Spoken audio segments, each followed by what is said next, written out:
Woo! Welcome back. Oh man, I already lost my voice. We just started. Oh god, Dang. we were just talking. Wait, I don't know what just happened. We were talking offline. My voice was fine. Now it's going.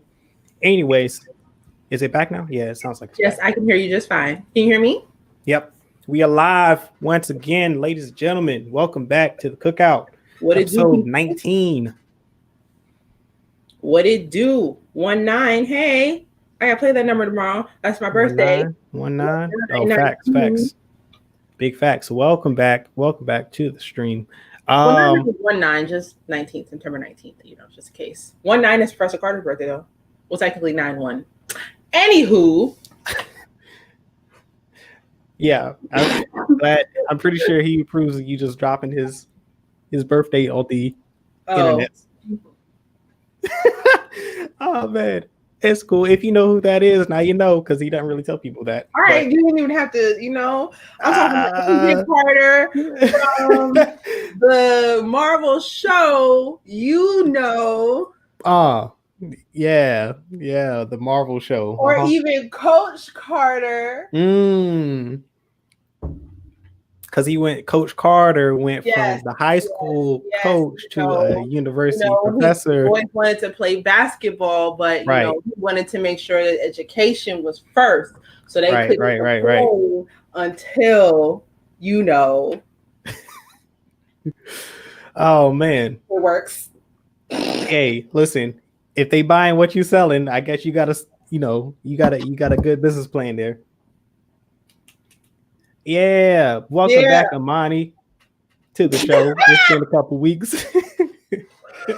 It's not my birthday, Mrs. Cooper. We were just joking. It's somebody's birthday. Wow, I missed that part. It's somebody's birthday is today. Happy birthday. Birthday. Oh, Mace is here. My nephew is here. Hey, Happy if birthday, you don't know Heem, shout out to Heem. He's probably not watching this right now. He's being a responsible father. Shout out to Heem. New father. Yeah, and Caleb. So congrats to them. New parents. I'm excited. Can't wait to see them. Man, wonderful. Delivered this morning, I believe. I want to say. What's the baby's name? Mace. Mace. Mace. I hope he doesn't mind me divulging that information on the internet, but now it is here. Listen, he's part of the Cookout fam, whether he wants to be or not. He is here. He's part of it. You can call the baby Mace Windu. Hey, exactly. Well, you know what? He said that. I didn't say that. He said that just for. He's like, yeah. He told me what the origin was of the name. He'll have to tell the people in the Discord when he makes that announcement. But yeah, what's been going on with you? Where you been at? How's life? Life has been good. 2020 is the year that keeps on giving. After Halloween, then we had giving gray hair. Took us down, and then the next week I just needed some time, but we're back now. I'm here.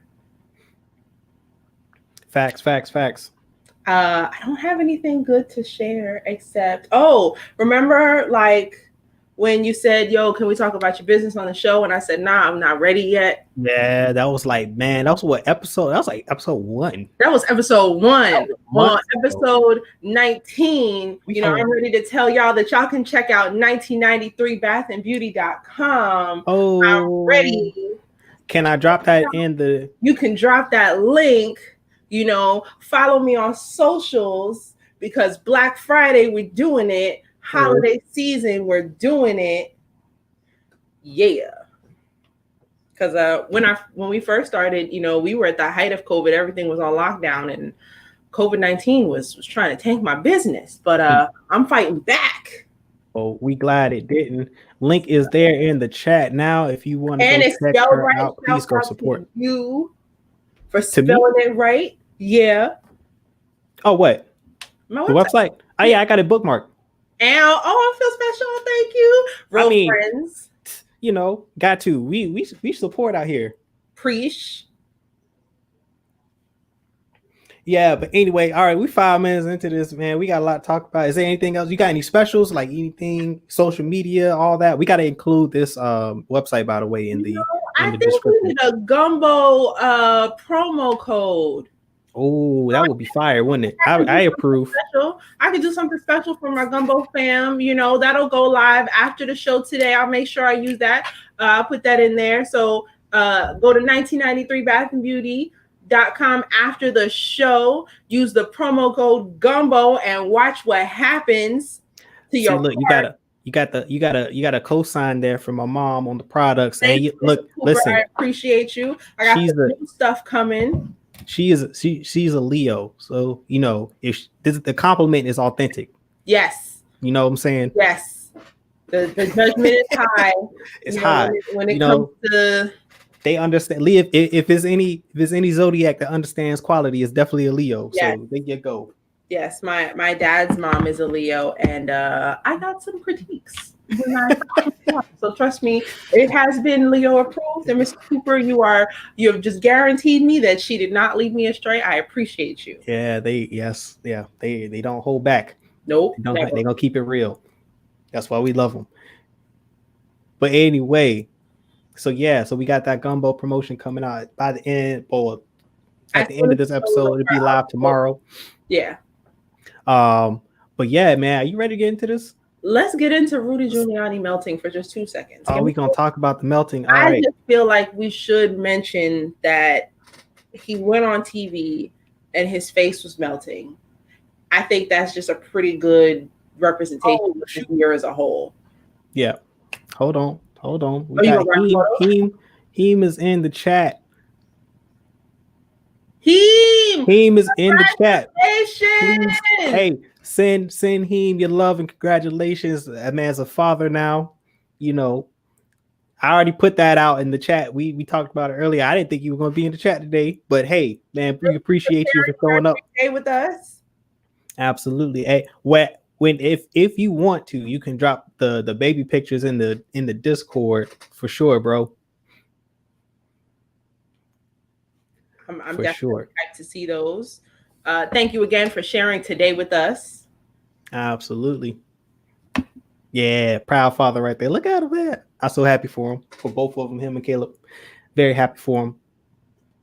I can't wait to see him either. He knows this. For the record, that's like the nicest message Heem has ever put in the chat. Axe. Hey. Between this and the Discord, oh man, we're ever gonna get. I feel like this moment should go down in history. Heem, thank you. Hey, you know what? I'm gonna screenshot that message. Yeah, we gotta save that. We go keep it for the record. We're gonna get that again. Yeah, it's in there. I'm ready for whatever his neutral will be. Absolutely.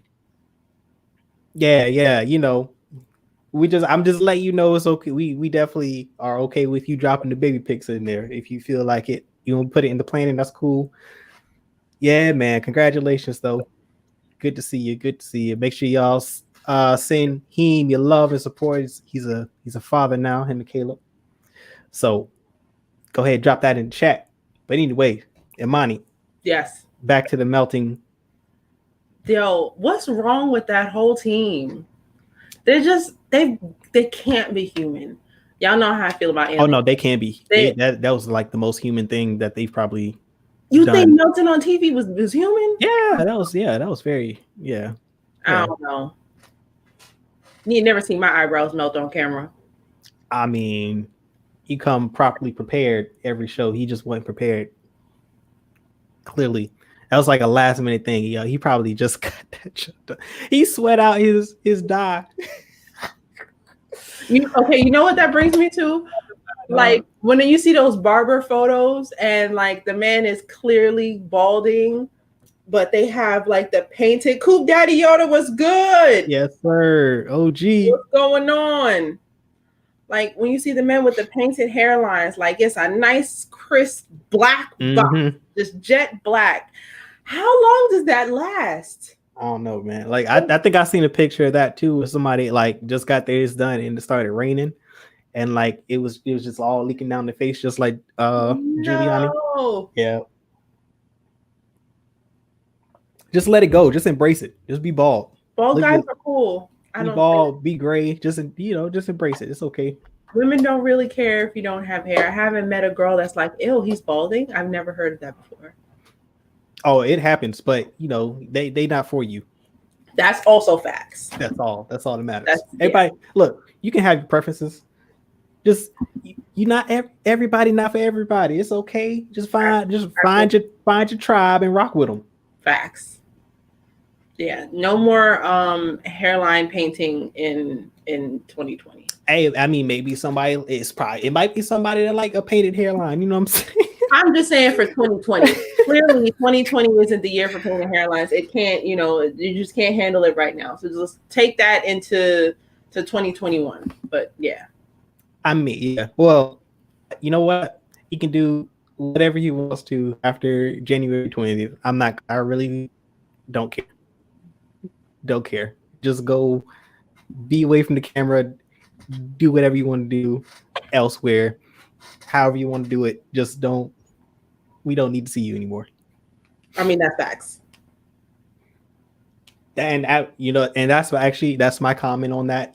That's all I say. And to add to that, I guess the scene from The Fifth Element with dude when the blood it was linking down his face. Yeah, that's so initially what I thought of. Started bleeding, right? Is that what that? Nah. I think it was that villain or the entity that was out there in space. Yes, it was doing it to him. Hurt him through the phone. Yeah. He put the fork on him, made that man bleed. Yeah, that's the first thing I thought of when I saw it, and then I seen people like tweeting that image like almost immediately. So I'm like, you know what? That's why I love Twitter. I'm not gonna ever delete Twitter. Twitter always gives me that. It's a comedic relief that I need. I love Twitter. Do not go to Twitter if you're trying to focus on work because you won't get any work done. Throw the phone across the room.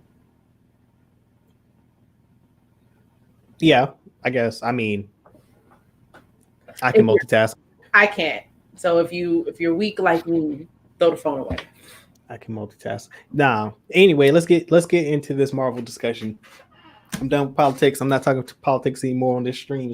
That was 12 minutes. It was 12 minutes too long. We got a few Marvel discussions today.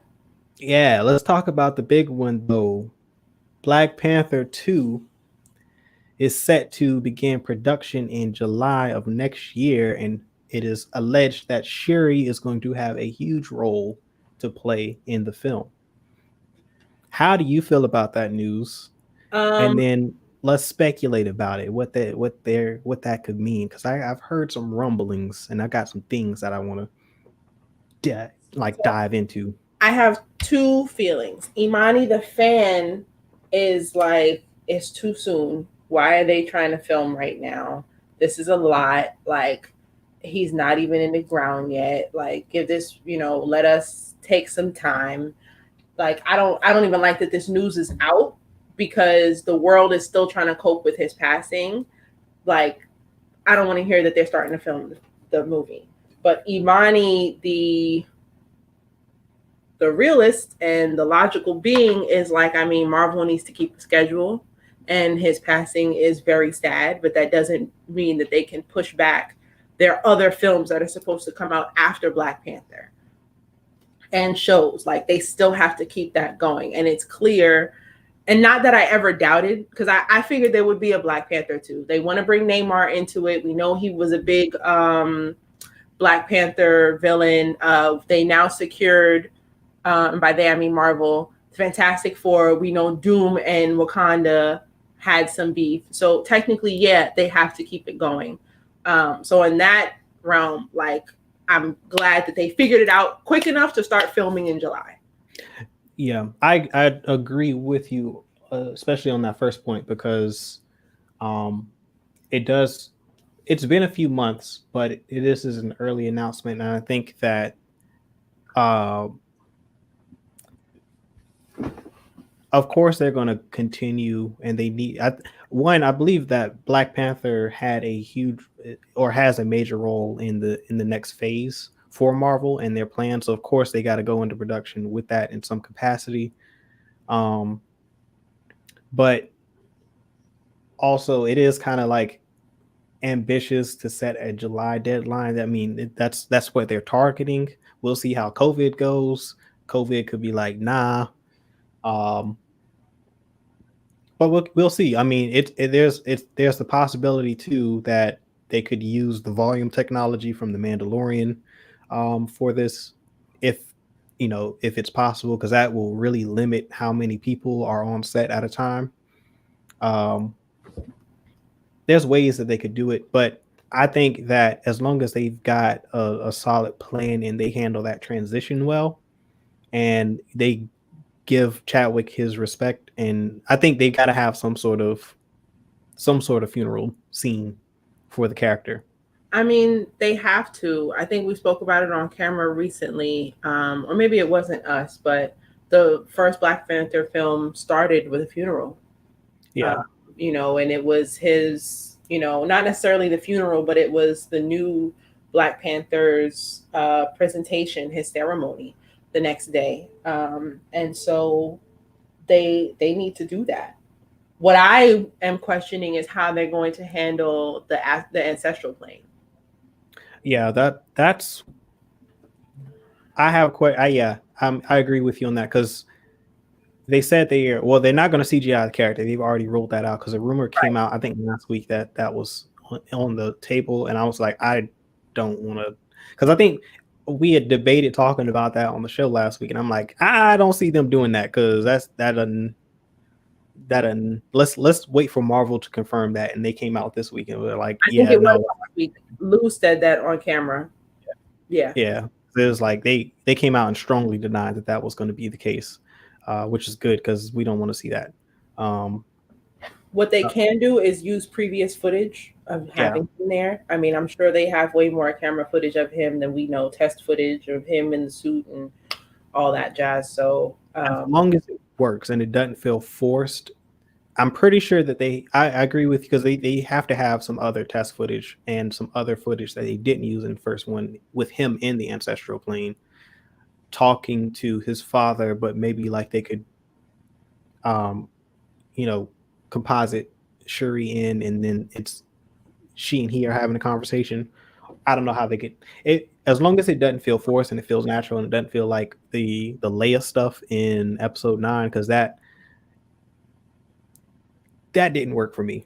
yeah. Like it just felt like it was weird. Like I appreciated it in the moment for them to include her in the film and the character, but a lot of that footage that they had, especially the conversation she was having with Ray, and it just doesn't. You could tell that it wasn't meant. Those conversations weren't like natural. Like it wasn't part of the story. Like, and they need to avoid that. They don't. I don't want Marvel to make that mistake. What I am looking forward to more is I need to be emotional during this film. Like, I want to feel the way the ending of Fast 7 made me feel when Paul Walker passed. Mm-hmm. Like, maybe I'm just a softie, but I was crying. And it wasn't because he was in the film, it's how they handled that final scene. And, not to saying that I need to cry at the end of the movie, but they need to give him a good send off. And I can argue that Fast 7 was probably the best example of a cast sending off a cast member. Yeah, I agree. That final scene where it was him in the car and Vin Diesel in the car split, and that final, the last thing you see is the cars going on a different path. Vin Diesel keeps going up while Paul's goes off into the distance. Like, I need that feeling again. Yeah, like it's about really how they write it and how it's handled, because as long as it feels like a natural send off, it is going to work, and it's going to be very emotional. Yeah, It's going to be very emotional scene, and that's what we want. Like we want the emotion of the scene. We want the raw emotion from the cast and the crew and everyone that will be involved in shooting that. But at the same time, like we definitely don't force anything. Like don't force it. Like whatever, however you can execute that in the most authentic way possible, do it. I'm wondering what. Although as a fan, this doesn't sit well with me. I'm wondering if they'll think of a recast.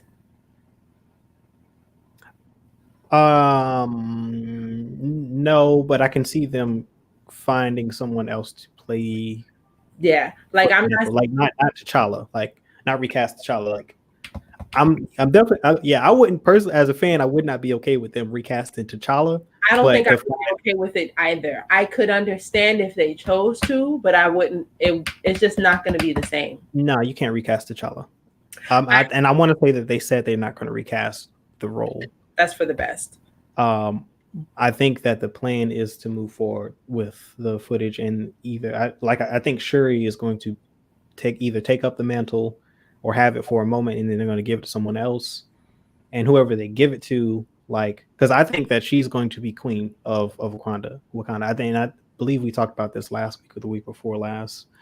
It's hers. Yeah, the throne is hers for sure, regardless of whether or not she's a Black Panther. Like that, the throne is hers. Yeah. I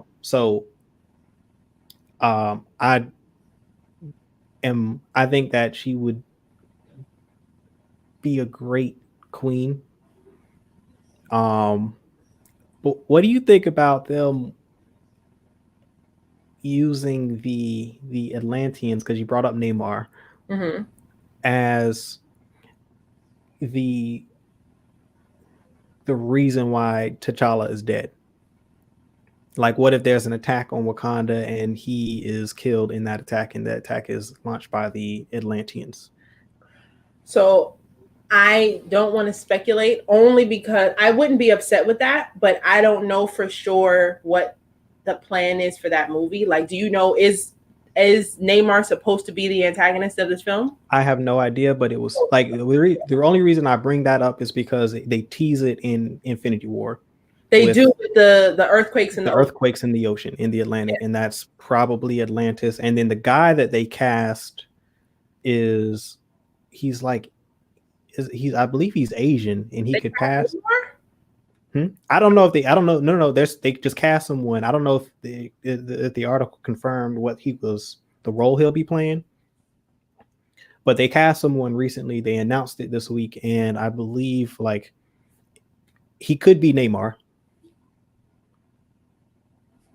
I don't see anything on Google. Check in. Also, I recently found out that Namor came before Aquaman,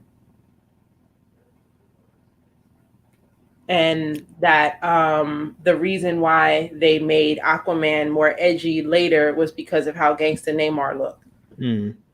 So like the soft blonde hair, blue eyed, I talked to Fish, Aquaman wasn't cool anymore because Namor was killing it, literally.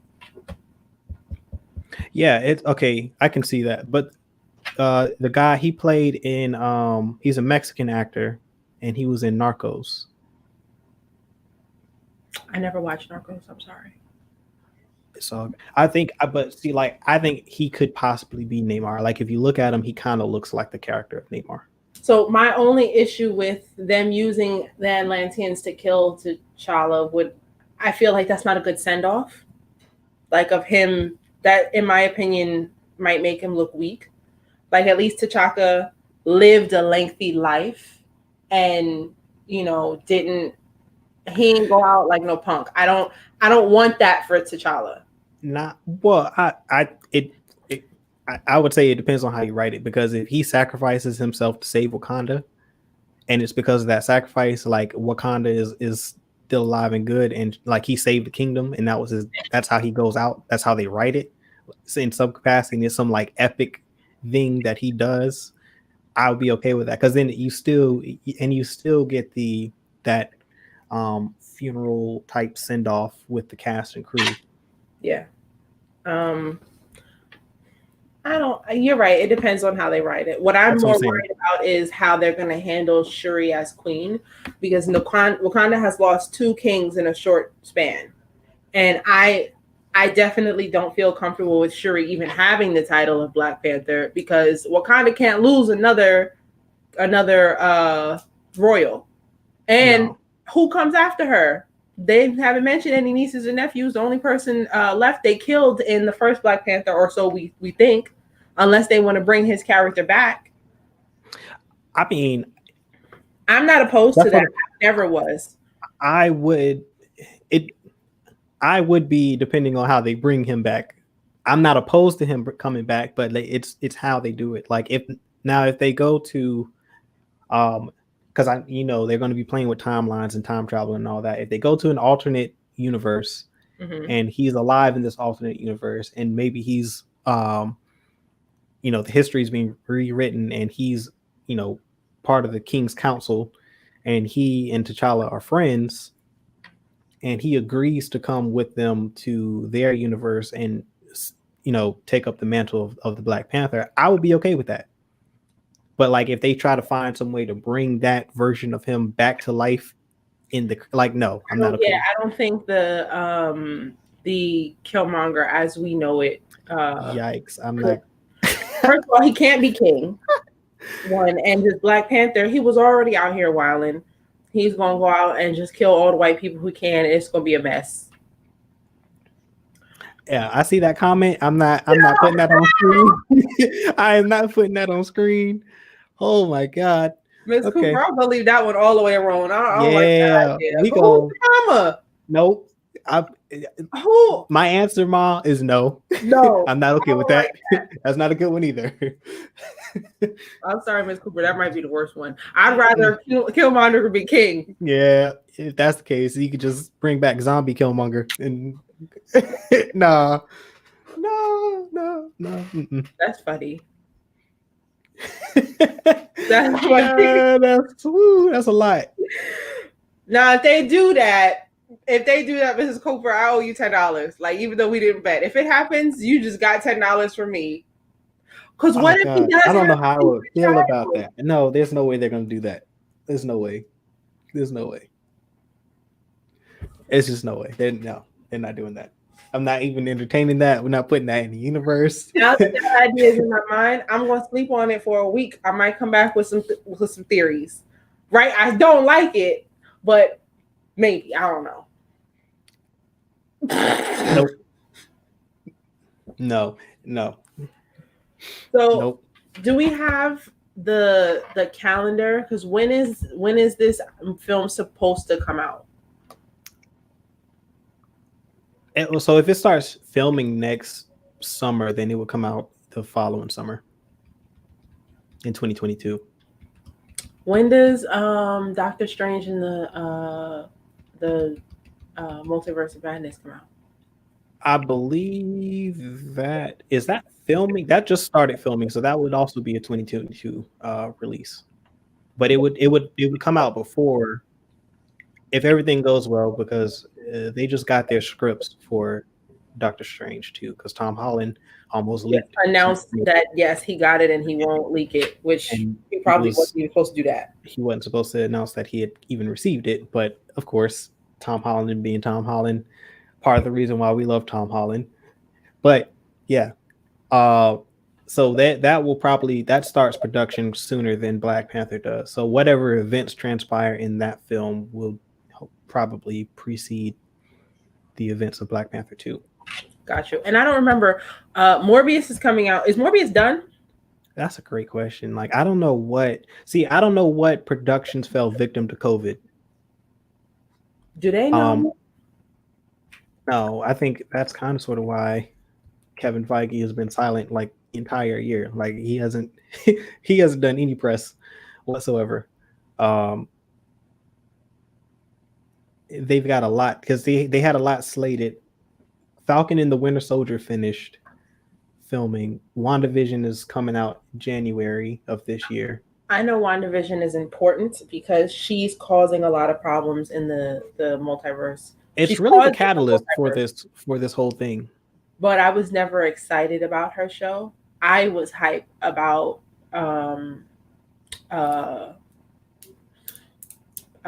Winter Soldier, Falcon and the Winter Soldier. That's the show I was hyped about. I'm just like, when is that gonna come out? I was hyped about any of the Disney Plus TV shows that they announced. Huh?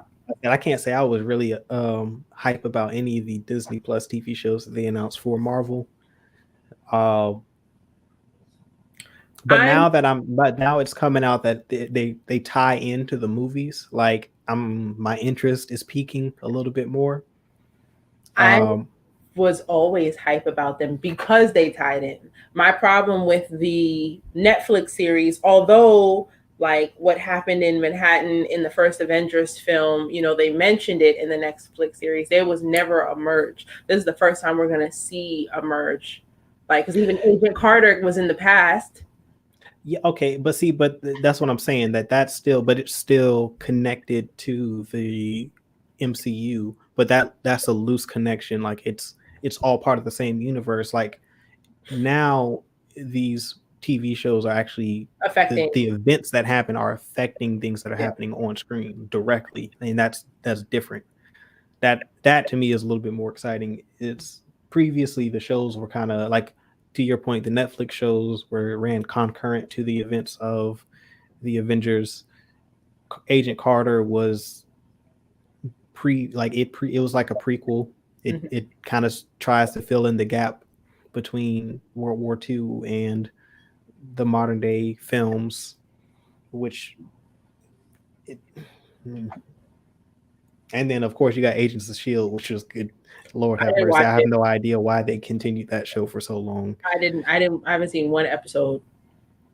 I did. I gave it like a season or two, maybe 2 seasons. I can't remember. And it's not like I tentatively watched that show. It was on while I was doing homework. So anytime anything would peak in the background and that would pique my interest, I would look up and look at it and go, okay, that's interesting, and then go back to doing my work. So it's not like I really, really watched it. Got you. So then, yeah, That show was a waste of time. that was a waste of money. I don't know what they spent on it, but every penny they spent on it was a waste. Blade is supposed to be a film, right?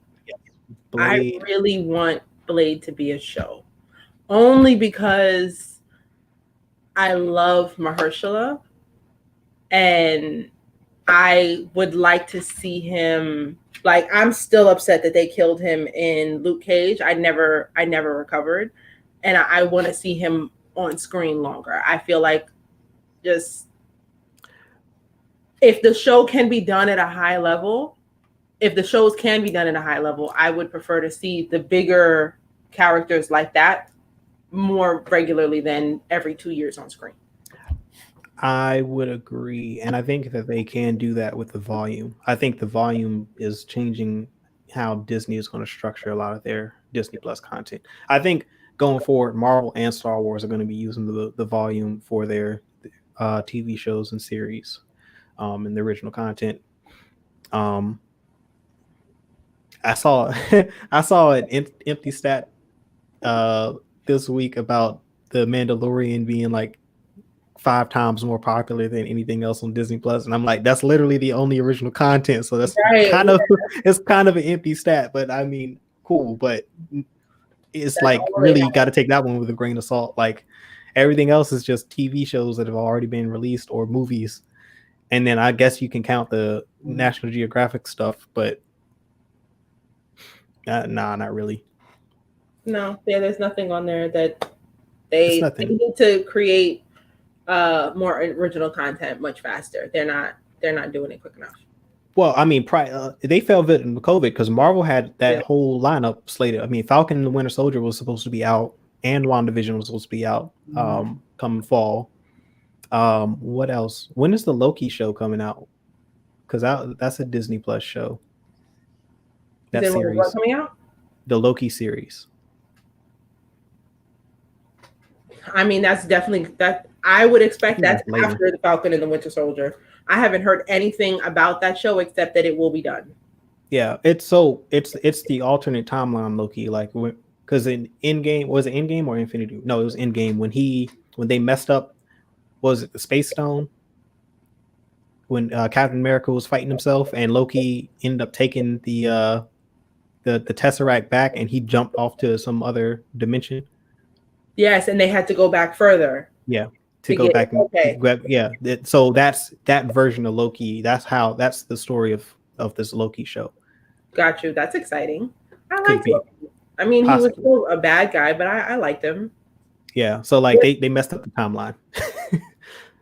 And the time police and all that are supposed to be involved in that show. Uh and this is the version of Loki that was still evil, and so it's going to be that'll This be is before interesting. him and Thor made up. Yeah. Okay. Tony says that. Wait, it's not popping up yet here on my screen. She's saying that it was slated to come out in the spring, but I doubt that it even went into production. Got you. Yeah. Yeah, the spring. So yeah, people. Heem is looking forward to the Loki series. I haven't heard anything about that. Because they only announced it at not was it Comic-Con before? When did Disney Plus launch? Whatever Comic-Con, the same year that Disney Plus launched, the San Diego Comic-Con that they had that year, they announced a bunch of the shows that they had coming for Disney out on Disney Plus. It was the same year that it was last year, because that was when they announced The Mandalorian and that it was coming out in the fall. And then they had all these plans for the Marvel shows to come out this year in 2020, on the streaming service. So as of September, my computer's acting funny. As of September of this year, Phase 4 is WandaVision at the end of this year. Then Black Widow, May 2021. Shang-Chi and the Legend of the Ten Rings, July 2021. My computer's moving mad slow. So The Eternals, November 2021. I'm actually kind of getting excited for the Eternals. I don't know I think anything. that could be pretty good. Is the Eternals another group like the Avengers and Guardians of the Galaxy? The Eternals are basically like demigods in the Marvel universe. They were created by what were those large beings that created the Infinity Stones?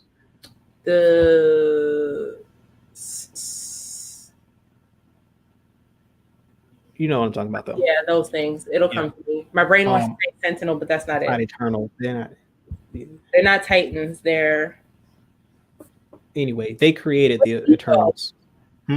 Ego, the living planet. What is? Yeah. He's one of them.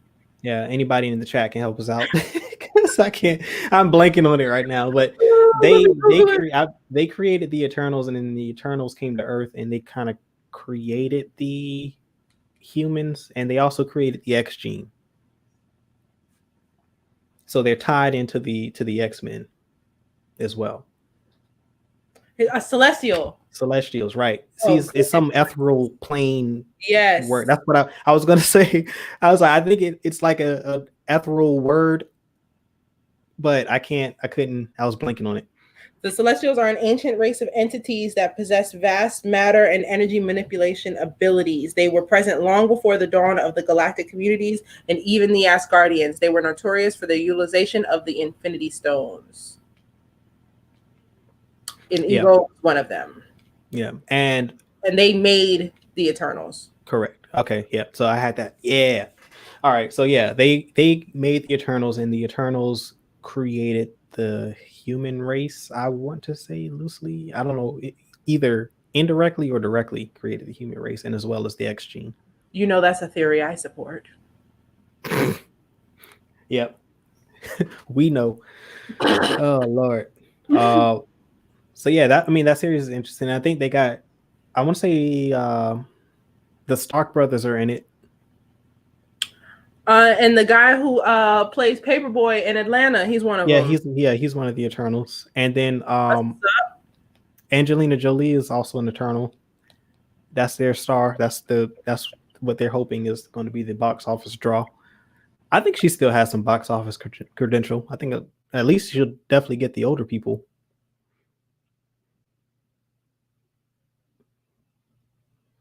Oh, are you frozen? Or are you reading? Oh, I think she's frozen. Anyways, till she comes back. I don't even remember what he did, but Okay, they hit that right. good. You But kind of yeah, he's froze there apparently for a supposed to be minute. in the film as well as one of the Eternals. So anyway, after the Eternals, then we have Falcon and the Winter Soldier, sometime 2021. Then Spider-Man, the third film that's gonna have all the Spider-Man in it, is supposed to be December 2021. And this list was made in 2000. Excuse me, was made in September, so it could be wrong. We know COVID keeps pushing things back. After Spider-Man 3, we have Thor and Thunder. Then Doctor Strange and the Multiverse of Madness coming 2022. Then Hawkeye, Miss Marvel, Moon Knight, and She-Hulk are to be determined. Yeah, because all of that is pending upon. Did I say Loki? Was there a date for Loki throughout this? I didn't see Loki here. Let me check on that.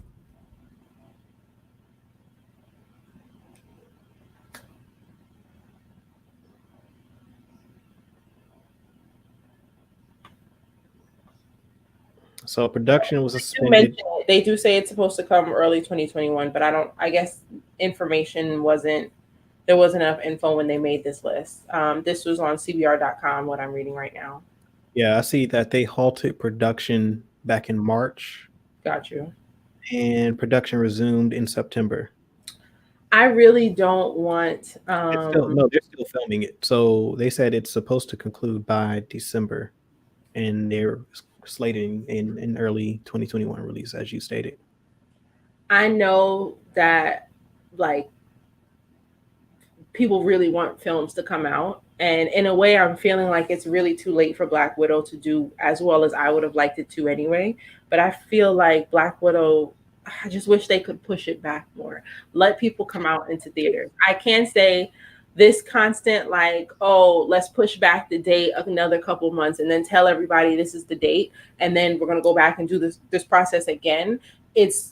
We're not as excited about the films anymore. Like when Tenet came out, I wasn't hype anymore because they've been teasing us with it for so long, and they kept pushing the date back. And then on top of it didn't do well. And I wasn't expecting it to do well because we're in a pandemic. Because the hype is going. Like all the marketing went into the film and pushing it.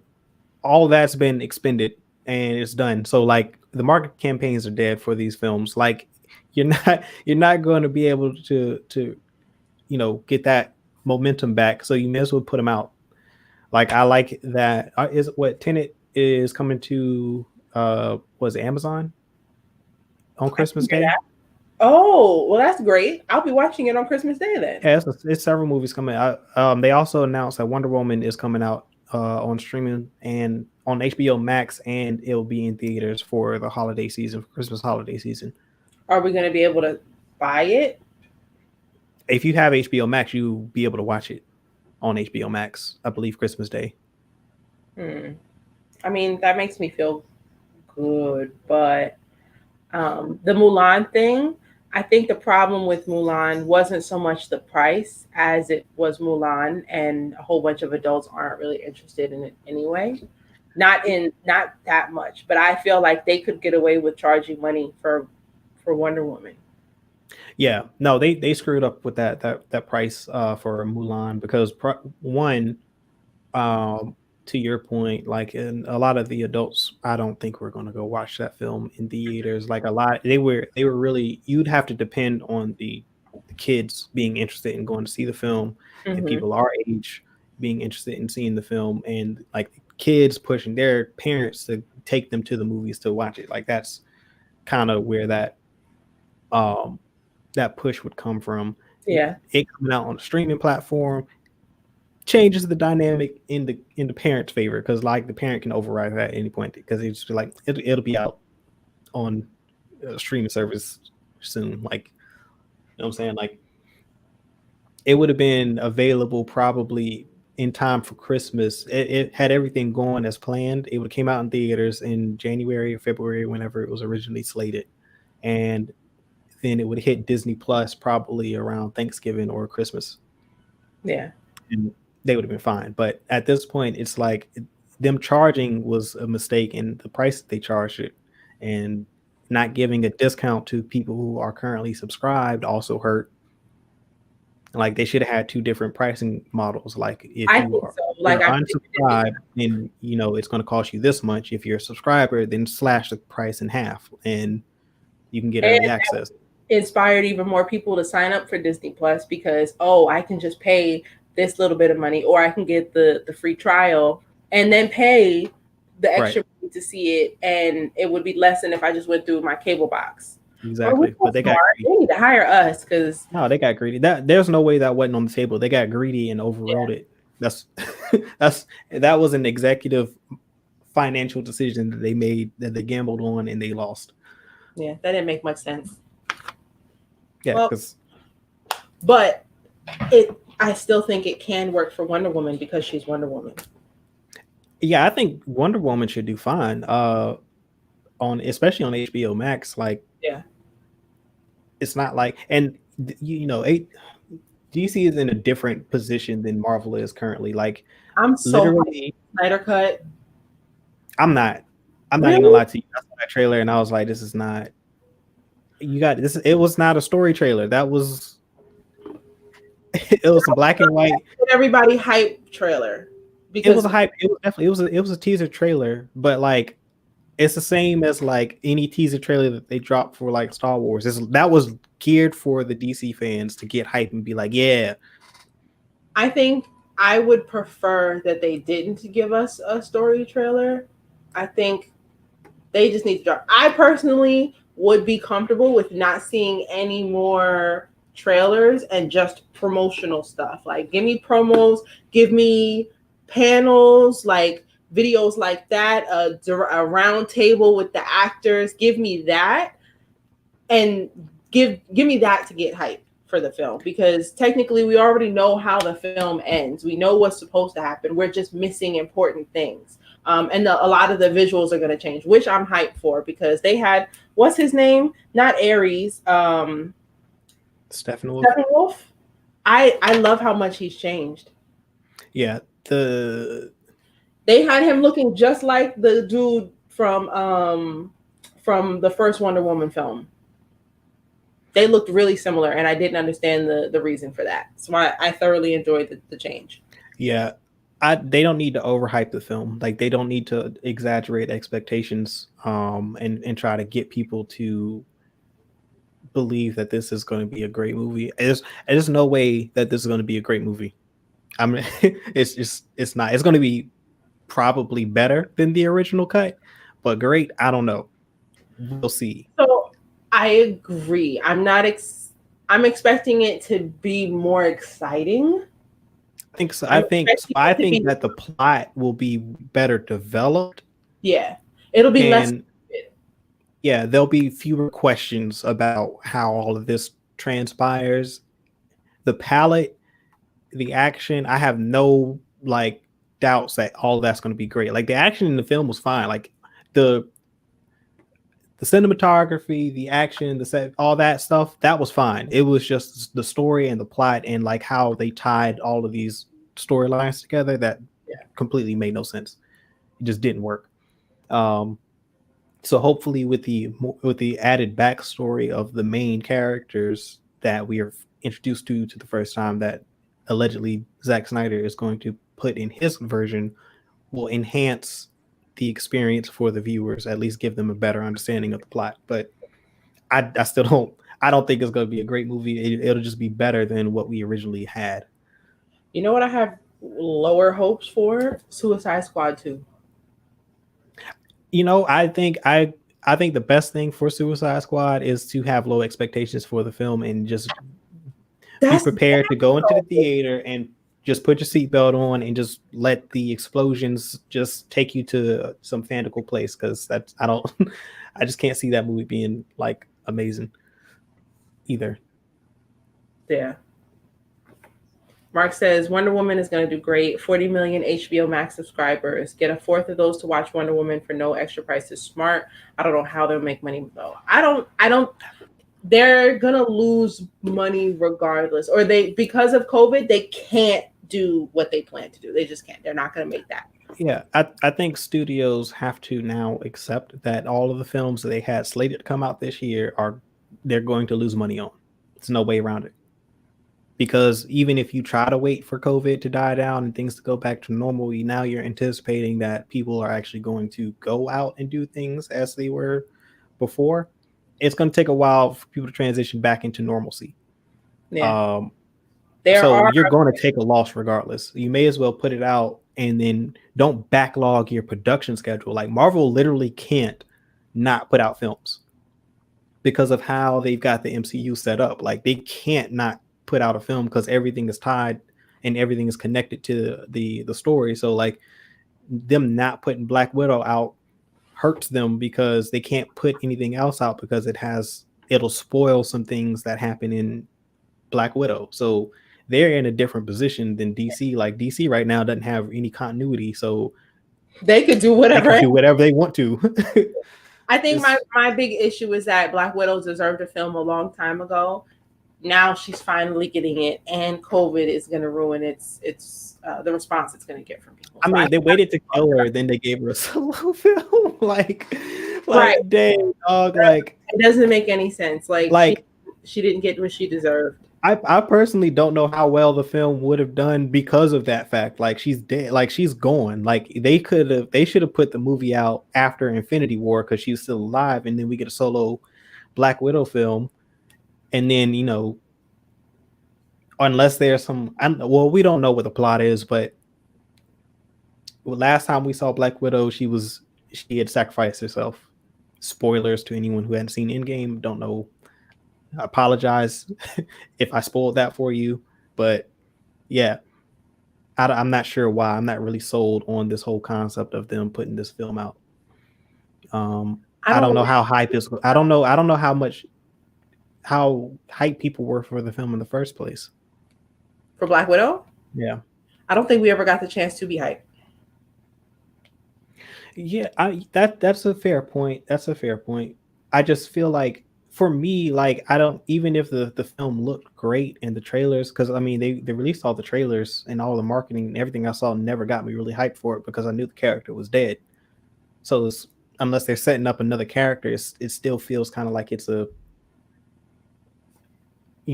wait for it to come out on the stream service and check it out so that you are still up on the stuff. But I'm more of a casual Marvel DC person anyway, so Was I having a conversation with y'all that she was the right person to die and not Clint? Was that with you? I had that conversation. Somebody was trying to argue that he should have yeah, died. I was arguing that Clint should have died I still don't get why. because Good stuff. but I mean after he became Ronin, like he became a mad like a serial killer. Like let him go out the way that his family remembered him. Like he was a good person and he hadn't done any of those nefarious things prior to the snap. So if he dies and his family can remember him as he was, I feel like that was a better sacrifice. I mean, you could argue either or really. Like they're both kind of sort of in the same situation. I'm wondering because her past, she didn't do a lot of good things. I'm wondering if we're going to get to see some of this in this film, and maybe people might feel differently. Yeah, I mean, I don't. That's the thing. Like it's kind of. I don't know. Yeah. I don't know. Your mom says they'll make money if they focus on selling action figures. Ooh, Oh, yeah. Go ahead. You got it. Yeah, they can recoup some of those funds. They can. They're never gonna get. They're not gonna break even with it. That's just the reality that they have to accept. Like they're not going to recoup they're going to have to take a loss on these films. And it's not really that it's going to be a loss. Like it's just going to be a longer term gain back to the green because the movies are set up to recoup all of their expenses in the first 2 weeks of it coming out in theaters, and then you've got Yeah, I think I want to say it's like a 60-70% drop off or more per week Mm-hmm. for the next 6 weeks that it's going to be in theaters. So like they really depend on those first 1 or 2 weeks to at least make the budget. That's not going to happen now, and they just have to accept it. But they can still make their money, but it's just going to take a while for it to get back to that $200 million break even point. Got you. A little bummed. Mark says, I wonder if HBO is cutting a check to Warner Brothers because I'm pretty sure they'll get new subscribers too. I think they're definitely working together. Because anytime Does Warner Brothers have a streaming service? I don't think so. Or are you talking about like a distribution? Are you talking about distribution?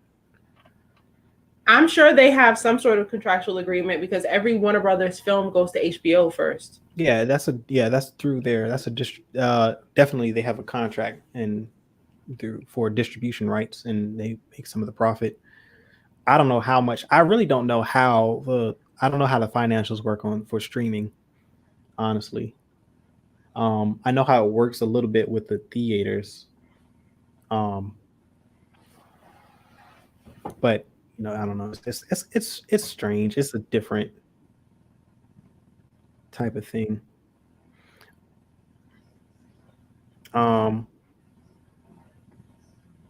They're gonna have to collaborate. The studios, yeah. So the streaming platform. All I can really say about that is the streaming platforms are just a different distributor, and it's not a short-term monetary type of play. Like it's just a long-term. The longer it sits on the platform, and the more people watch it, around it is, and more people are watching it daily, then the more money that they're going to make, because I'm pretty sure that there's a percentage split that the studio gets probably per view of the content that's on the streaming service, and it's not going to be the quick return that you'll see in a theater. But if you kind of restructure how you format things, then you can make a good amount of money on it, probably the same or more than you could if you release it in theaters. It really just depends on how you structure yourself. The streaming services need, the film studios need the stream services right now. That's the only way people are seeing their stuff anyway. Yeah, at current. But I think that a studio like Disney, like they are in a more unique position because they are a producer and they also have their own distribution through Disney Plus. Like they can restructure themselves and not be as dependent on the theaters as they have been in the past. Like they can still go to theaters, but you can make it more of an Avengers level type of thing where it's an event. Like you got imagine if they created shows for the characters that are in the Avengers that you followed on Disney Plus, and then like your big blockbusters are like the Avengers when they all team up and they come together, and you see that in the big screen. Yeah. But you get all your backstory in that more serialized format where you don't have to do like 12, 20 episodes. Like it can be like 6 to 8 like they're doing with the Mandalorian, and give us like an hour of content every week on this character, and we're following their story and we're watching them develop. There are some tie-ins between certain characters on the show. You connect the Disney Plus shows together. Like to your point, you got Blade, you got Spider-Man. Like if Spider-Man had his own show, people would love. Like who's not going to watch Spider-Man on Disney Plus? First of all, Tom Holland is, I think, a better Peter Parker. Is probably the best Peter Parker that I've seen on screen. So yeah, anybody's gonna watch that. Yeah, like people love. Regardless, people love Peter Parker and people love Spider-Man, Peter Parker. Everybody loves Spider-Man. Like no matter where you put him, whether it's on the big screen or the small screen, silver screen, people are gonna watch it. Like facts of life. Real quick, Cooper and I had a conversation off screen. I was having a conversation with some guys just talking Marvel, DC stuff, and there was a gentleman who just hates Marvel, is only a DC fan. He thinks all Marvel has ever stole from DC, and he said that Spider-Man was trash. And when I tell you, I have never heard such collective anger from You people. didn't say that part though. That's insane. Like he said, Spider-Man is trash. He said Spider-Man is trash. I just remembered just now, and he was upset. That's insane.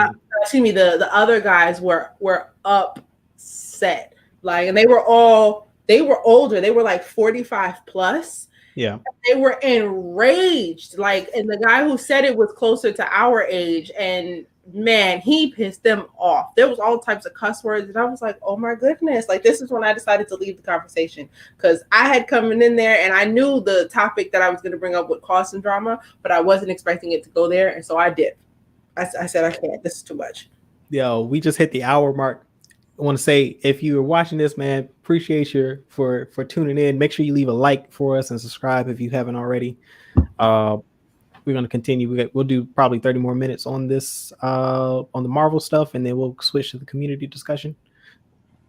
I mean, the community discussion is Marvel. What else we got? It's all, well, we're talking, we're kind of like, that's a different discussion, because our community discussion is DC versus Marvel. That's a little different. We just talking about. I mean, I was taking us into DC. Are you ready to segue into that? Because I like this Marvel conversation we having right now with this speculation. Because like all right, I just want to say some more, like, because I want to see an X-Men series on Disney Plus. I do too. I'm not interested in a movie for the X-Men. Like, I want a series on Disney Plus following the X-Men. Like, you can do, like, I wouldn't mind I don't know. I don't even think I want individual movies like Wolverine, and it's like no. I want the X-Men series on Disney Plus with, you know, a fair amount of screen time for each of the characters. The X-Men were always a group thing on screen. It's a serial. It deserves to be serialized. Like, that's the best way to consume the X-Men, because there's so many of them. I watched all of the Wolverine spinoff films, but the only one that I would say is good was Logan. I still watch X-Men Origins Wolverine every single time it's on TV, but the movie was bad. That's the one that had Deadpool in it, and they had him all down. That was horrible. No, that was a horrible film. It's like a secret favorite. I wiped that one out of my mind. Like, I don't even. Right. Like, all of the solo Wolverine films were bad. The only one that was good was Logan. That's it. So I agree. X-Men are just one of those crews that they need to be on screen together. They're strong together. I mean, they were the X-Men. Yeah, it's X-Men. Like, my only issue with the Logan movie is that I feel like they forced him to have a weakness, and that was somehow the adamantium was poisoned in his body after, I don't know how many years. I know that's the story. I know that he was I am just not like getting old enough that he wasn't healing as much, and now that makes zero sense. That's part of the reason why he heals. So I'm like, so the adamantium was the problem, or he got. But Wolverine is supposed to be immortal. Like, because his body can, like, constantly regenerates itself. Like, we age because our organs and the skin start to deteriorate over time. Because he can rapidly heal, like, he doesn't have that problem. Like, his body is in a constant state of regeneration. So, like, I'm not okay. I can live with it because I understand that is the story, but to me, I couldn't buy it. If you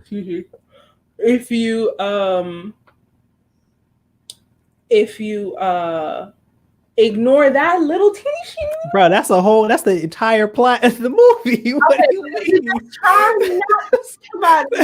Ignore that little teeny. Oh gosh, that's the whole plot. It's okay. Ooh, we got a hot take.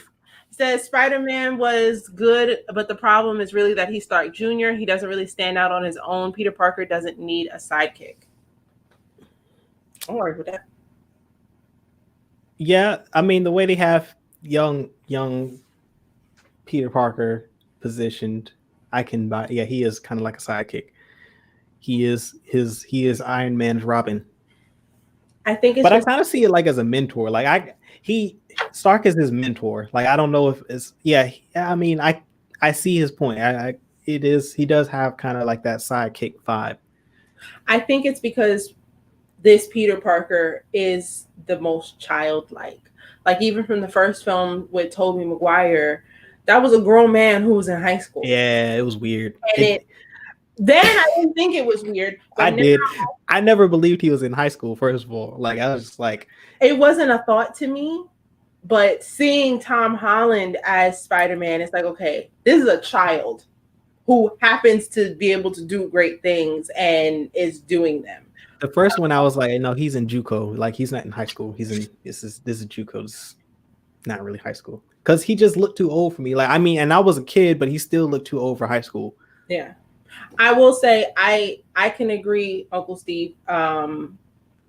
They, in my opinion, I mean, I guess I have to go for the story, but everything that he went through in Spider-Man Far From Home with, you know, trying to avoid reaching out to Samuel L. Jackson's character, I'm having a brain fart. Nick Fury for help and falling for all the tricks with Mysterio, that felt really juvenile to me. And a kid who went through the snap, like, yes, he's still a kid and 5 years has changed, but I don't know. I need him to mature a little bit faster. So I can agree. Some changes should have been made emotionally and mentally after, what's the film?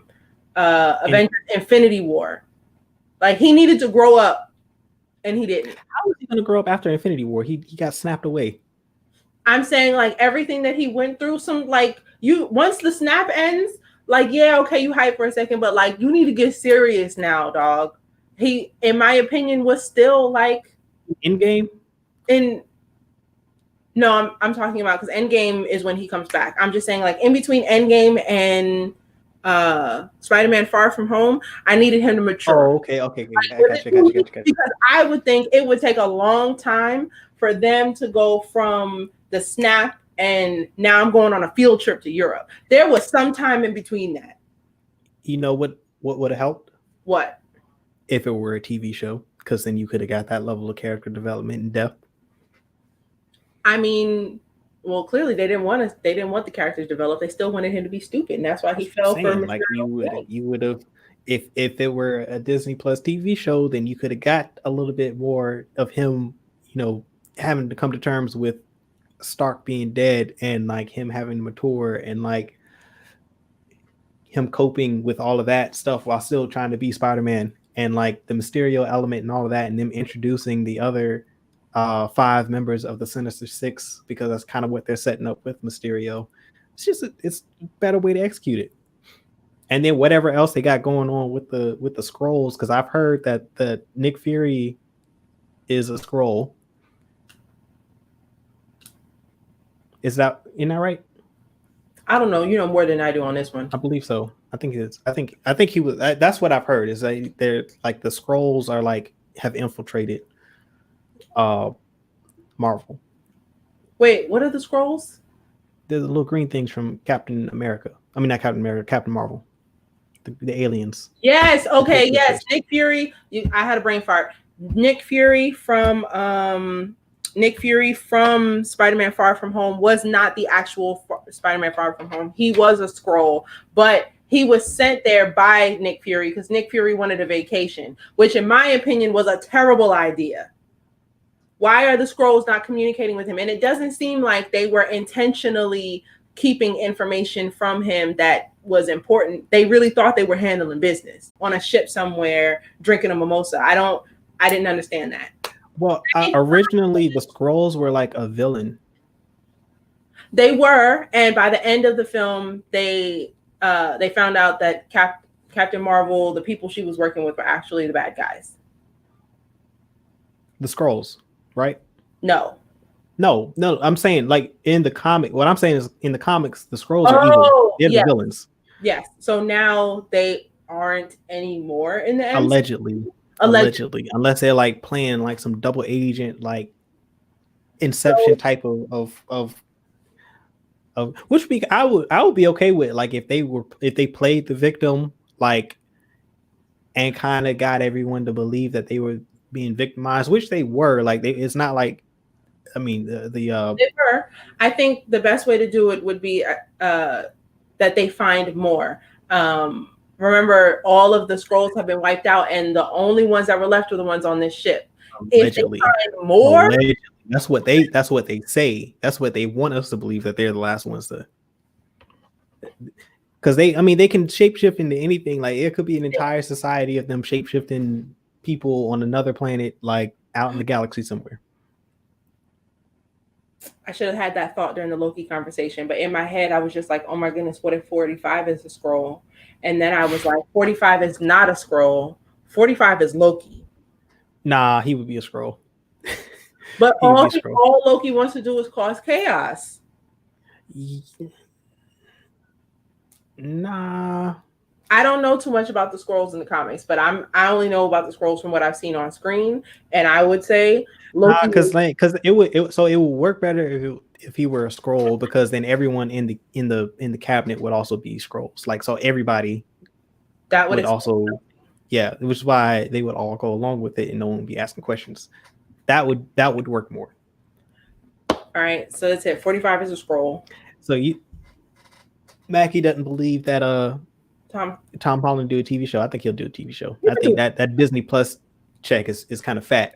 Do you remember how hype he was when Disney and Sony were going through it, and then they finally cleared him, so he was able to do Spider-Man Far From Home? He would absolutely do that show. Yep, absolutely. I 100% think he would do a TV show, and especially like if they could shoot that show that's a show that they could shoot on the volume for sure. Because it's all set in New York, you can comp all that stuff in. Like, you don't have to be on location. Like, The Mandalorian looks wonderful. Like that show looks like it's all on location. That's 100% the volume. Can you briefly explain to the people what volume is? Okay, so the volume technology is a cutting edge technology that they're using for the Mandalorian show.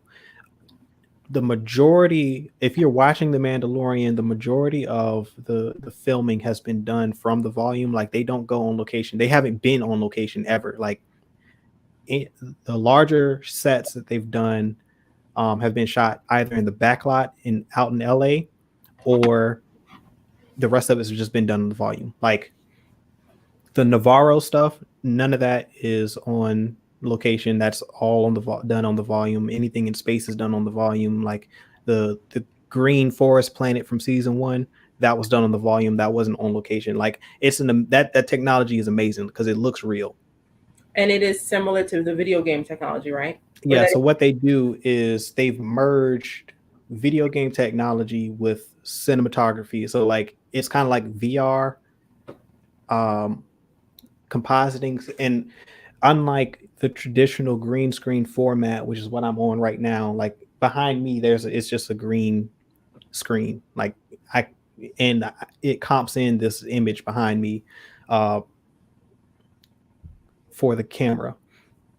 With the volume, like this is actually rendered on the screens in real time, and the actors can see actually what's being rendered in front of them. And so it creates natural dynamic lighting, because any scene that you render is shown live for the actors. The sets are all, presented live, so they're actually acting off of the real environment that they're supposed to be, that they would be pretending is there if they were shooting on a green screen.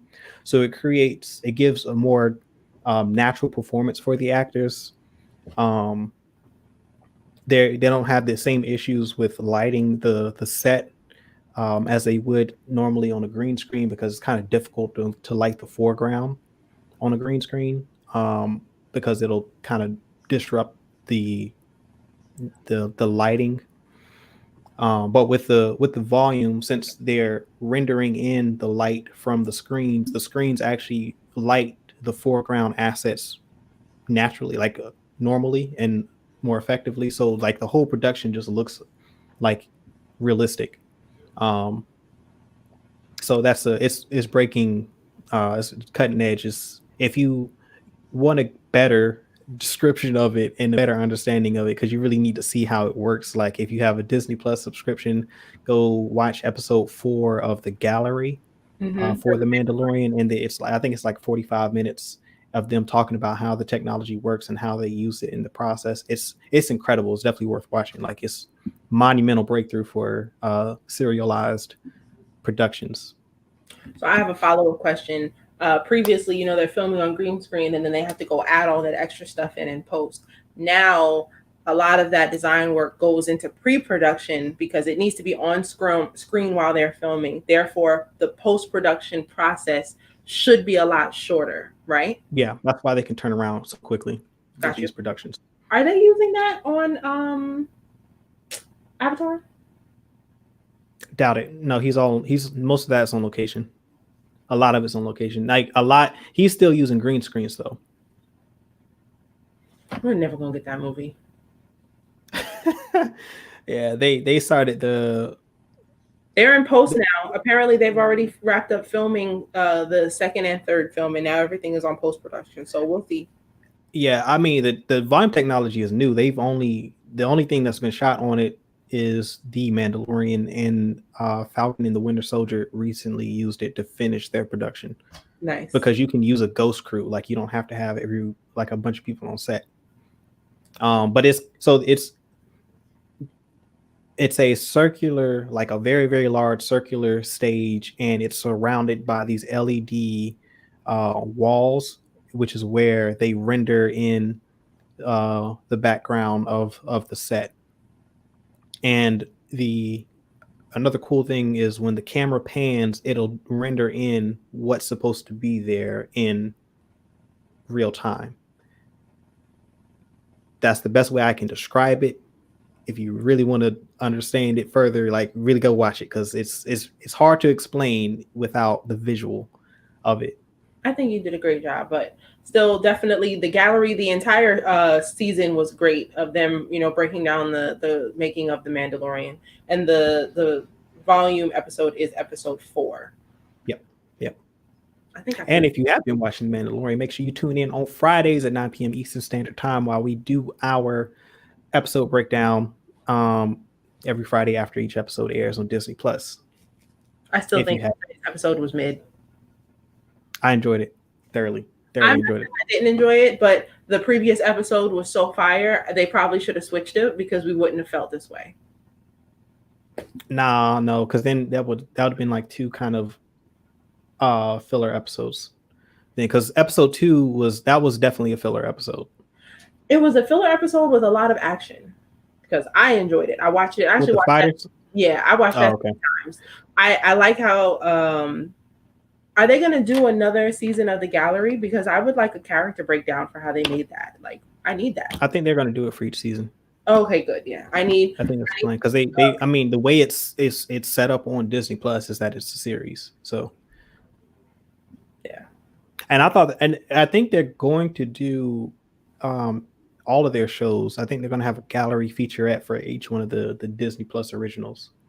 Oh, dope. That's what we need. I think Marvel's going to do the same thing. I think they'll probably have the same thing for Falcon and the Winter Soldier, for WandaVision. They definitely going to need it for WandaVision because we're going to have questions. We're going to need some explanations as to what we just saw.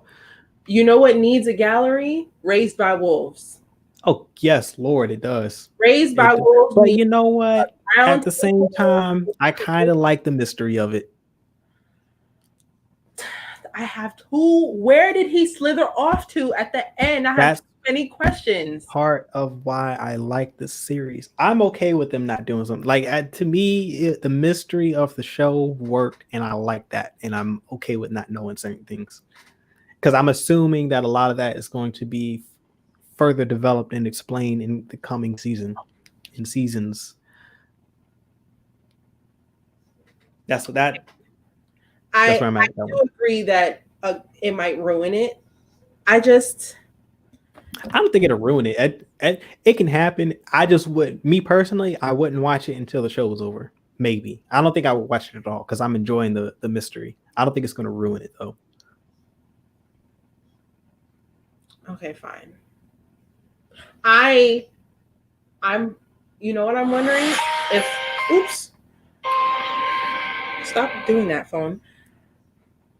Are they planning a film that's going to be directly affected by the show? I don't mean to take us off of Marvel, but I wouldn't be surprised. I mean, Ridley Scott. That would excite me terribly. I could see that. I could see them doing a film. Would it be for theatrical release or for HBO Max? I mean, just like your mom said, at the end of the day, COVID has changed the industry forever. They aren't going back. For all we know, movie theaters might not ever be the same.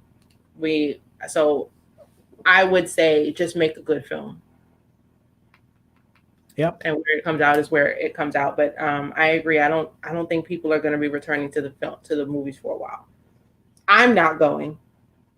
Just That's like gonna be a while for it. vaccine, I need to be the last person to get it because that first round of people who get it are turning into zombies. I know it. Yeah, I'm not touching that vaccine either. Not definitely not initially, but yeah. Anything else you want to add? I think I'm good with the Marvel stuff. What's that movie with the Marvel movie about the kids in the insane asylum? Oh, did that come? Has that come out yet? It's coming to a streaming service, but what's the name of the movie? I forgot. The movie that never came out and then finally came out and nobody saw it. Yeah, I was about to say because I heard it was some mid. I mean, of course it's going to be mid. All the hype that we had around it was supposed to come out like 5 years ago. No. Like I heard the movie just wasn't that good. Like it, not hype aside, it just wasn't good. Oh, really? Yeah. Well, I'm gonna watch it anyway. Yeah, that's just what I've heard. I just had people who watched it said it was like underwhelming. Dang, we don't even remember the name of the movie. No, I can't remember. It came out like a couple months ago too. I want to say. And if y'all know what we're talking about, that movie is coming. New Mutants. Yeah, New Mutants. It's New Mutants. New Mutants is coming too. Let me tell you. Let me search it right now so that maybe we can talk about it and complain. You can watch it on YouTube. It's $5. No, it's coming to Netflix on. Why is it going to Netflix? Oh wow, yeah, it didn't do good at all. So the estimated budget was between 67 and 80 million, and it made 44 million at the box office. So yeah, it didn't really do much. Didn't do much there. Okay, this didn't tell me anything that I needed to know, and I know it's coming somewhere on streaming. Is it not? Oh wait, this was 5 days ago. All right, never mind. It's being released digitally, but it won't be streamed. You can't stream it. You still got to pay for it. I told you it was on. When I googled it, they had it available on because you know how on the sidebar, it'll have where it's streaming, and the only place I saw was YouTube, and it had it was $5.99 price tag. I saw that it was coming to a streaming platform, and that's not the case. Technically, YouTube is kind of sort of trying to become a streaming platform. I meant like you don't have to pay again. Oh yeah, no. So one day we have to have a conversation about how all like people. The streaming services, big things that they weren't cable, and now they're all turning into cable. Because in order to watch everything, if you pay for all of them, you're paying just as much as you would on cable. But now all that stuff isn't even on cable. So the only way to see it, everything is just for pay for them all. Or have a jailbroken Fire Stick that I would never do.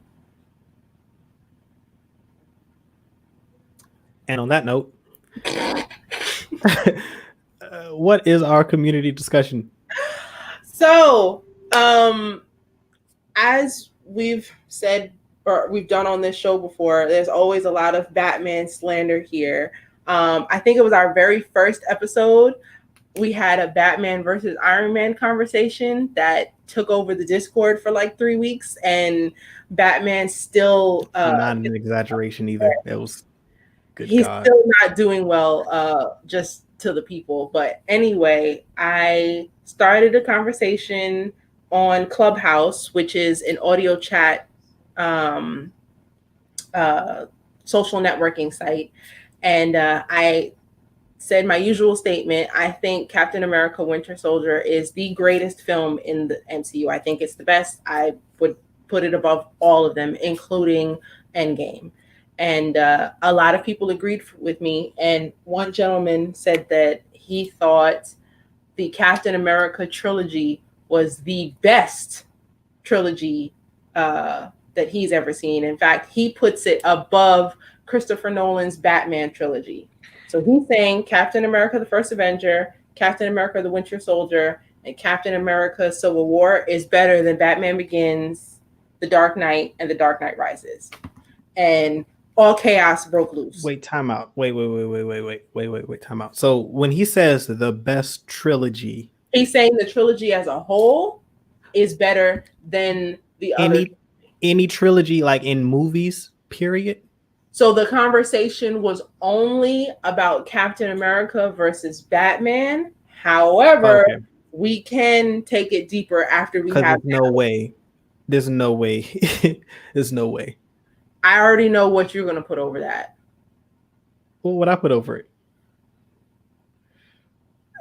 You're not going to do Star Wars?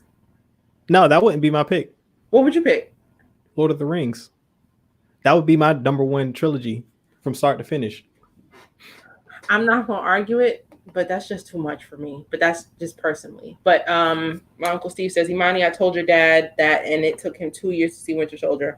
You know what? I do remember telling him to watch it and asking him to watch it and him not doing it. So yeah, definitely bad dad. That was the best one. If we're talking, but if let's just for the sake of the argument, keep it, on the superhero movies and superhero trilogies. There's no way that the Captain America trilogy is not better than the Nolan Batman trilogy. It's just not. I don't care how you feel about the last film. No, it's not.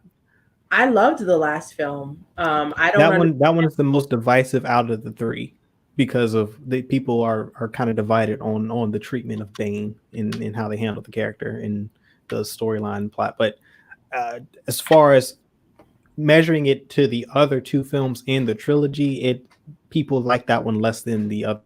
But I put The Dark Knight Rises over Batman Begins. I don't care for Batman Begins. I love Batman Begins. I thought, especially as far as like origin stories, super origin stories, that was one of the best ones that's been told. It surpasses the was it first Avenger? The Captain America, the First Avenger. Yeah.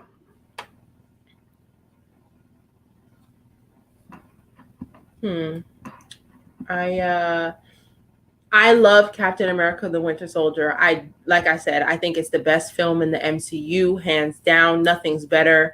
I think it's a better Marvel film than Black Panther. I think Black Panther is a better made film. Yeah. I think a better, and we can have that conversation next week, but I think Captain America Winter Soldier is the best film in that series, period. As for DC, I think the Christopher Nolan trilogy is the only thing DC has gotten right in a long time.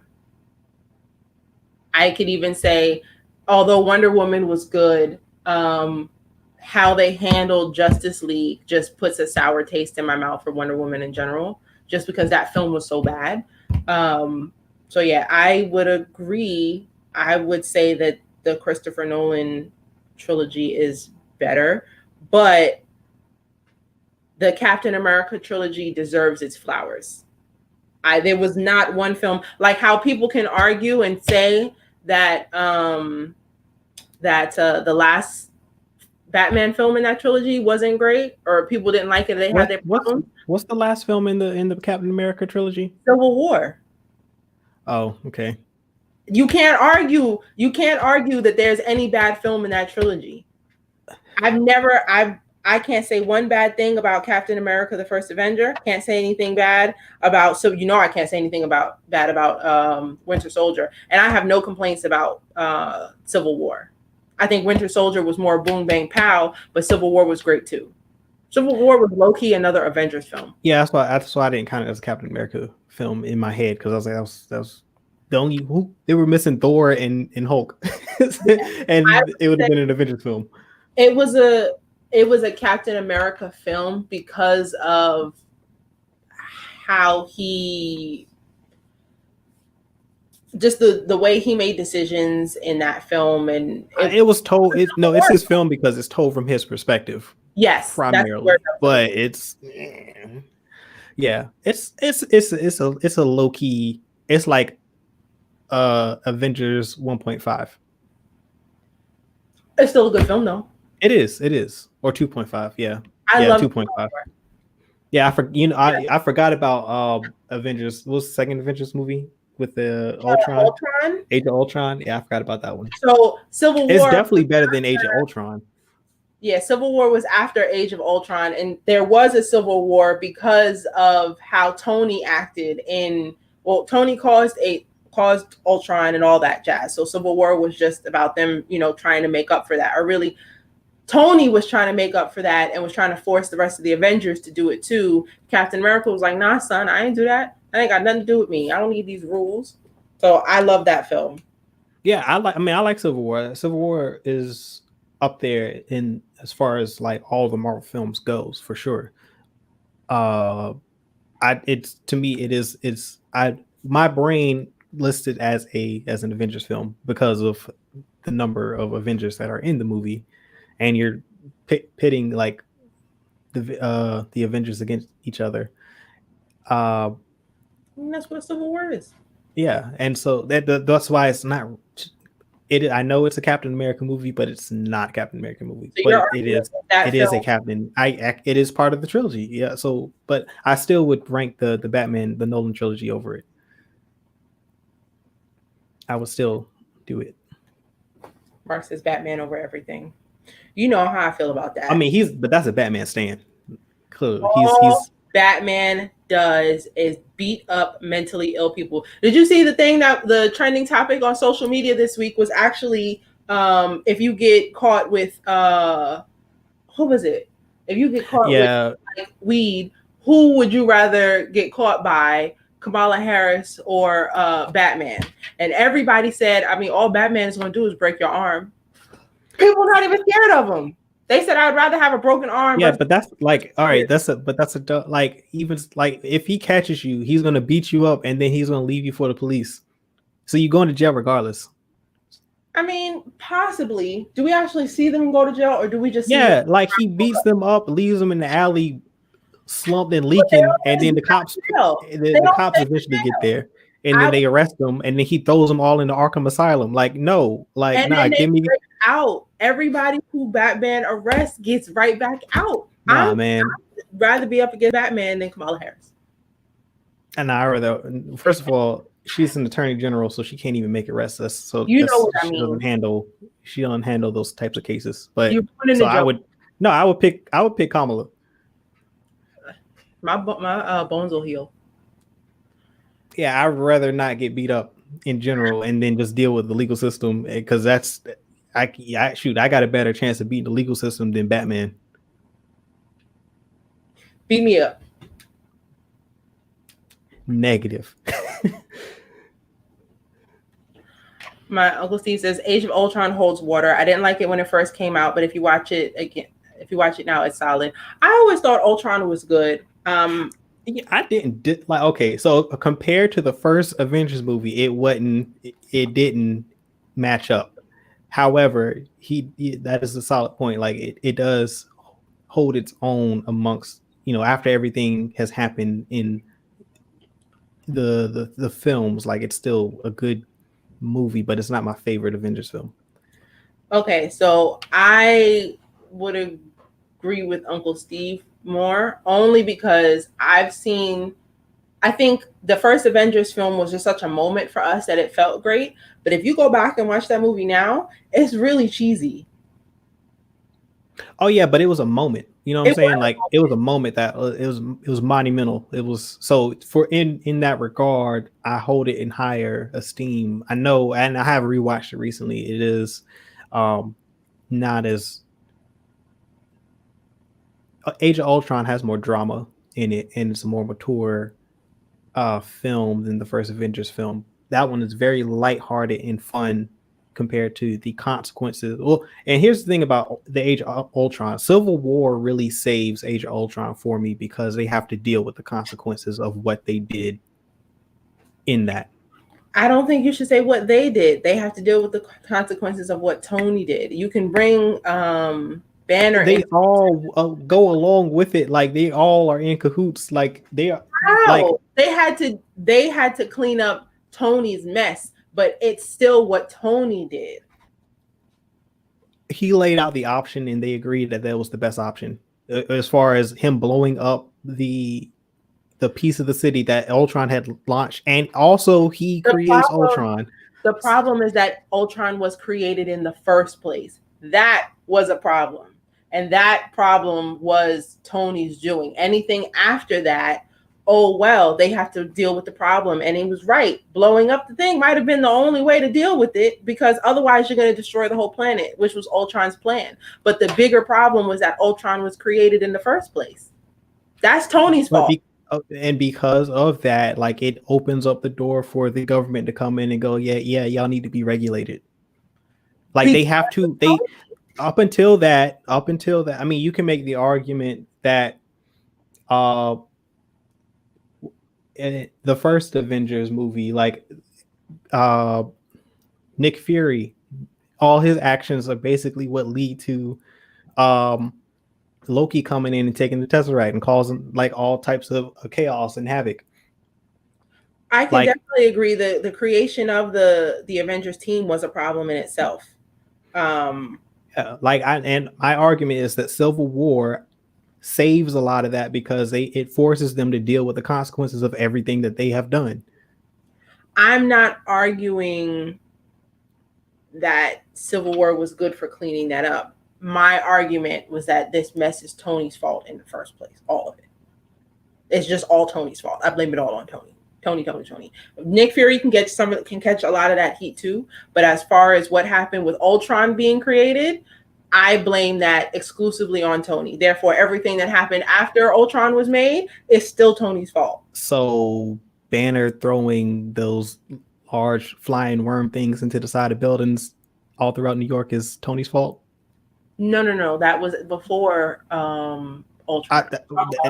And that's my argument. Like, they are all guilty of doing things that, like, probably in the best, but they made a decision on the fly, and they had to pay for the consequences in Civil War. That's why I'm like, Civil War saves the Age of Ultron. Now, Age of Ultron is definitely Tony's fault, but there are some other things, even in their solo films and like the first Avengers film, that they have to address directly with Civil War. That's the whole reason why they put this accord on the table.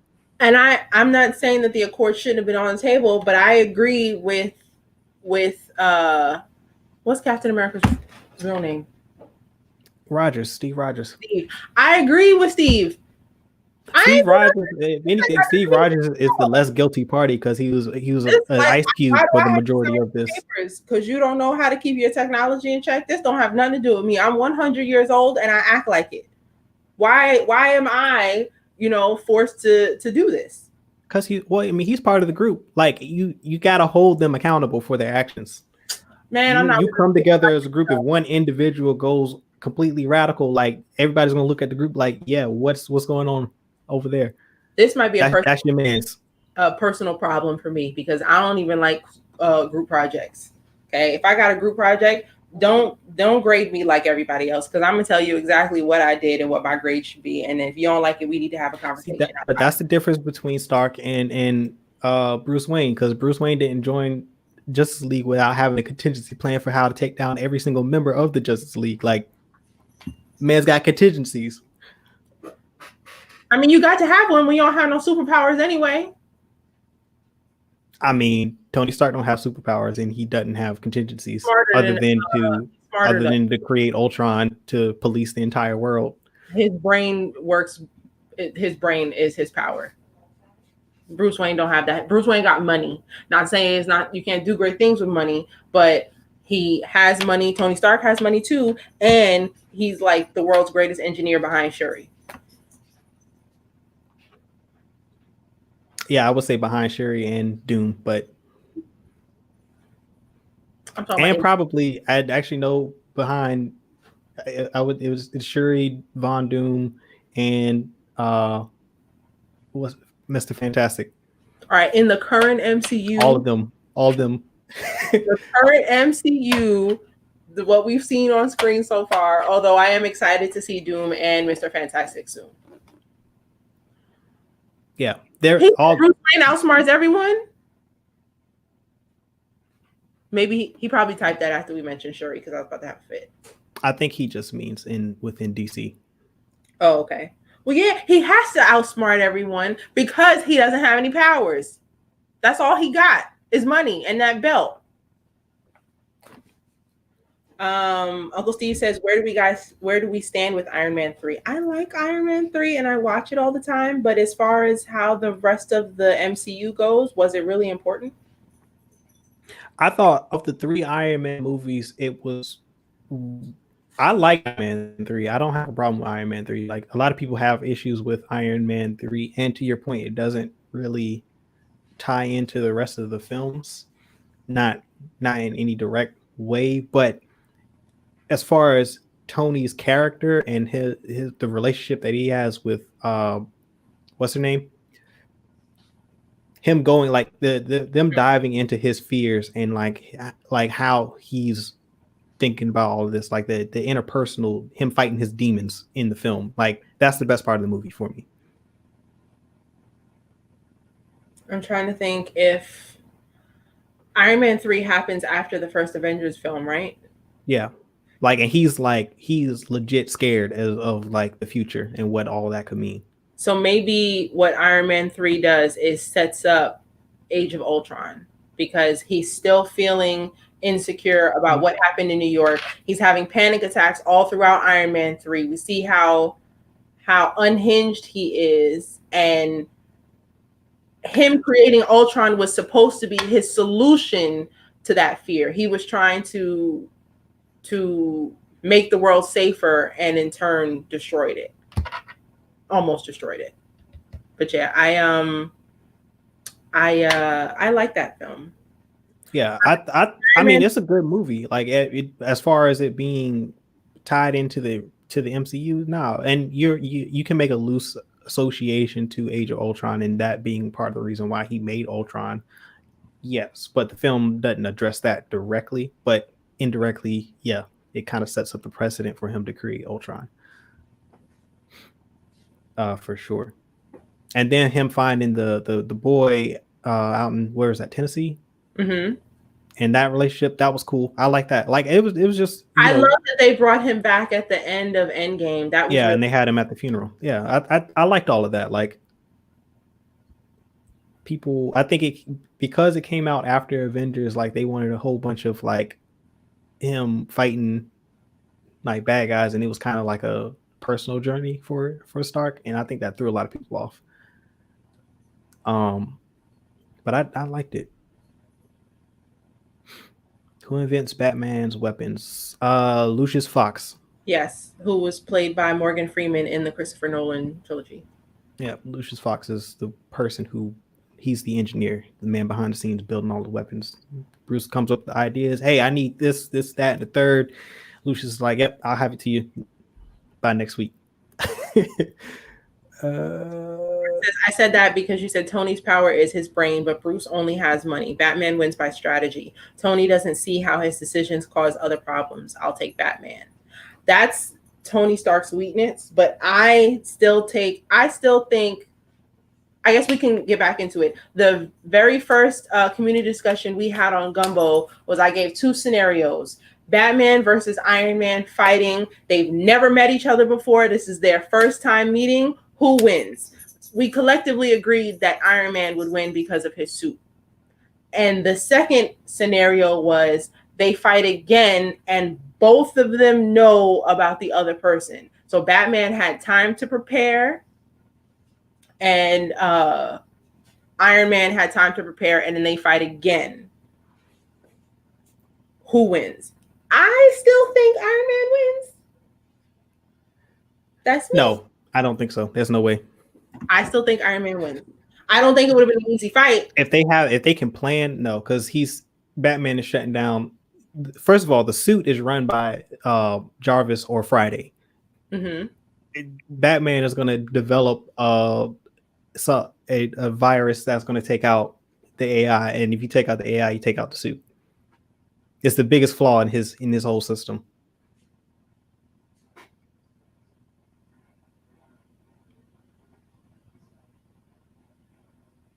Have Friday and or Jarvis ever been hacked this whole time? No, but he did lose control of Jarvis in Iron Man 1, and he lost control of the suit because he was in a terminal velocity fall because when he flew up way too high when he was testing the suit, and it froze over, and Jarvis clocked out. The whole suit went dark, and he just went to a terminal velocity fall, and then he had to wait for the suit to thaw out before Jarvis came back online, and then he could control the suit again. And you could say that Ultron technically hacked Jarvis, and he tried to shut him down. He didn't shut him down completely because Jarvis wrote a subroutine within Ultron's virus to keep himself alive. But that would definitely be Batman's strategy, because even if he's able to disable the AI temporarily, that'll give him enough time to take out Tony. So Mark says, also Batman takes advice from Fox, Butler, and sometimes Catwoman. Tony ignores all his friends. That's a fact. That is a fact, but I think Tony is a different person after Civil War than he was in even Iron Man 2 or Iron Man 3 or the first Avengers film. So what would be important was also when that fight happens, because if Batman is fighting the Iron Man from Iron Man 1 or 2, I think he's winning that second fight. But I think Tony definitely made some upgrades, not only to his suit, but himself after that. Also, is it just me, or actually no, let me not change the subject anymore. Wait, hold on. Let's get back. I want to get back and address the Coulson situation. Hide your dad's thing. There you go. At the end of Endgame. This further validates that Agents of S.H.I.E.L.D. show was just a complete waste of money, because to your point, Coulson should have technically been at that funeral, but Kevin Feige has chose to ignore that show with all of his might and intent. Like, so that show is a complete waste of time. Dead? Huh? They're operating like he's still dead? Yeah, like in the MCU, the films, Coulson is dead, and they've never acknowledged that there's even a version of S.H.I.E.L.D. that survived. Like, he intentionally ignores that. Like, he is just not going to address that at all in his movies. So like, that show is just a complete waste of time. Like, they keep trying to create these tie-ins to the show, and every single time they get close, like, Feige comes in and just bats that thing down. But yeah, chess match. That caused a lot of problems on the show. It has. It caused a 3-week dispute in the Discord. Just, it had grown men cussing each other out on the internet yesterday. Yeah. Don't know. You know what? I keep forgetting that the core of the suit is Tony's heart. And you're right, Uncle Steve. That is a really serious flaw. I forget that sometimes because of the upgrade that he made in Iron Man 2. But Uncle Steve says Iron Man wins the first battle, but Batman with prep time will shut down Iron Man's suit. Batman keeps kryptonite on hand. He'd overload the suit and stop Tony's heart. Batman killing Iron Man just sounds really dark. Makes me a little sad. Yeah, I mean, he would. I think it would be a last resort to kill Stark, but he would definitely try to take him out in a non-lethal format first. I think that's Batman's problem. Yeah, he doesn't kill. That's not a problem, though. That's good. I mean, it's good and bad in that, like, how many for what he does, he needs that moral compass and how he operates. That's very important to keeping him. How many times you gonna let the Joker break out of jail and kill more people, though? I told you what that was. What was it? Batman understand. He realized, because like I said, Batman or the Joker read him for filth. He told Batman that the only reason why you keep me alive is because you know that you're one bad day away from being me. And if I can't be redeemed, then neither can you. And that's the only reason why he ever keeps the Joker alive. That's why he refuses to kill the Joker. I mean,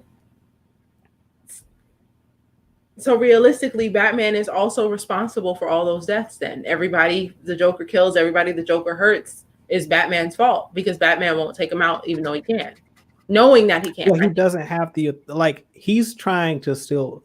Although he's a vigilante, he's not trying to be the judge, jury, and convictioner. Like he's trying to still play by the legal system's rules, but he just feels, in his opinion, he can just do it more effectively than police can.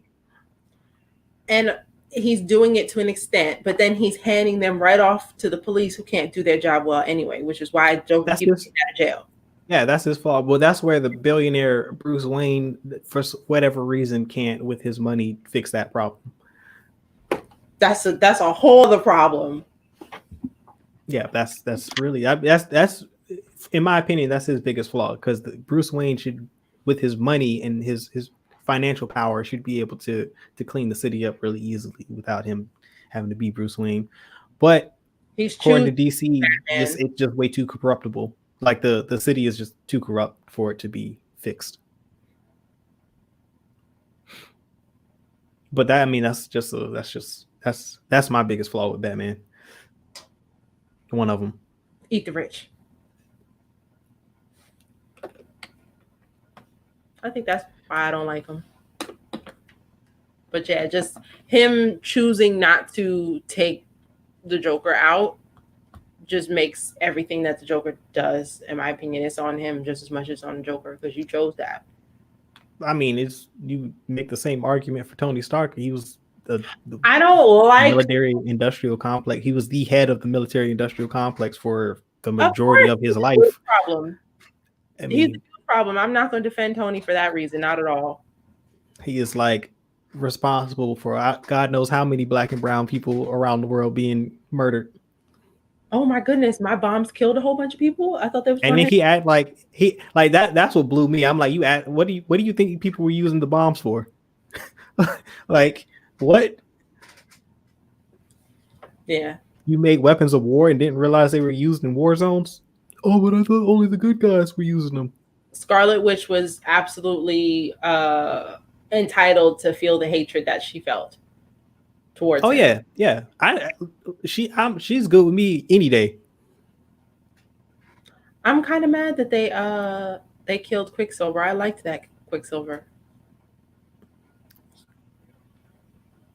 I like that was a wasted death. I'm gonna be honest with you. I mean, I get how you gonna have the man that runs faster than the speed of light get shot. Somehow he got hit with bullets. That doesn't make any sense. That was such a hard. The death had no impact to me because I'm like, that was just their way of saying, fine, you want us to kill him here. Now he's dead. Remember now, and then X-Men. Well, no, that was before though. Was it in was that Days of Future Past? Yeah, it was Days of Future Past, because they got Quicksilver in Days of Future Past, and he's running around the room while they're shooting at him, and he's moving bullets. Like, I'm like, man, that was a wasted death. Huh? That's the one when they were in the cafeteria. He was moving so fast that the bullets were still. Yeah, they got the Quicksilver and the X-Men right. That was whack. However, like I can never. Fox lost me when they killed Darwin. The way they killed Darwin, like that, I'm like, all right. Like, oh yeah, in First Class. Yeah, that was disgusting. Sense. Like the dude did literally nothing. They just put the man in there to swallow a bomb and explode. Like, what?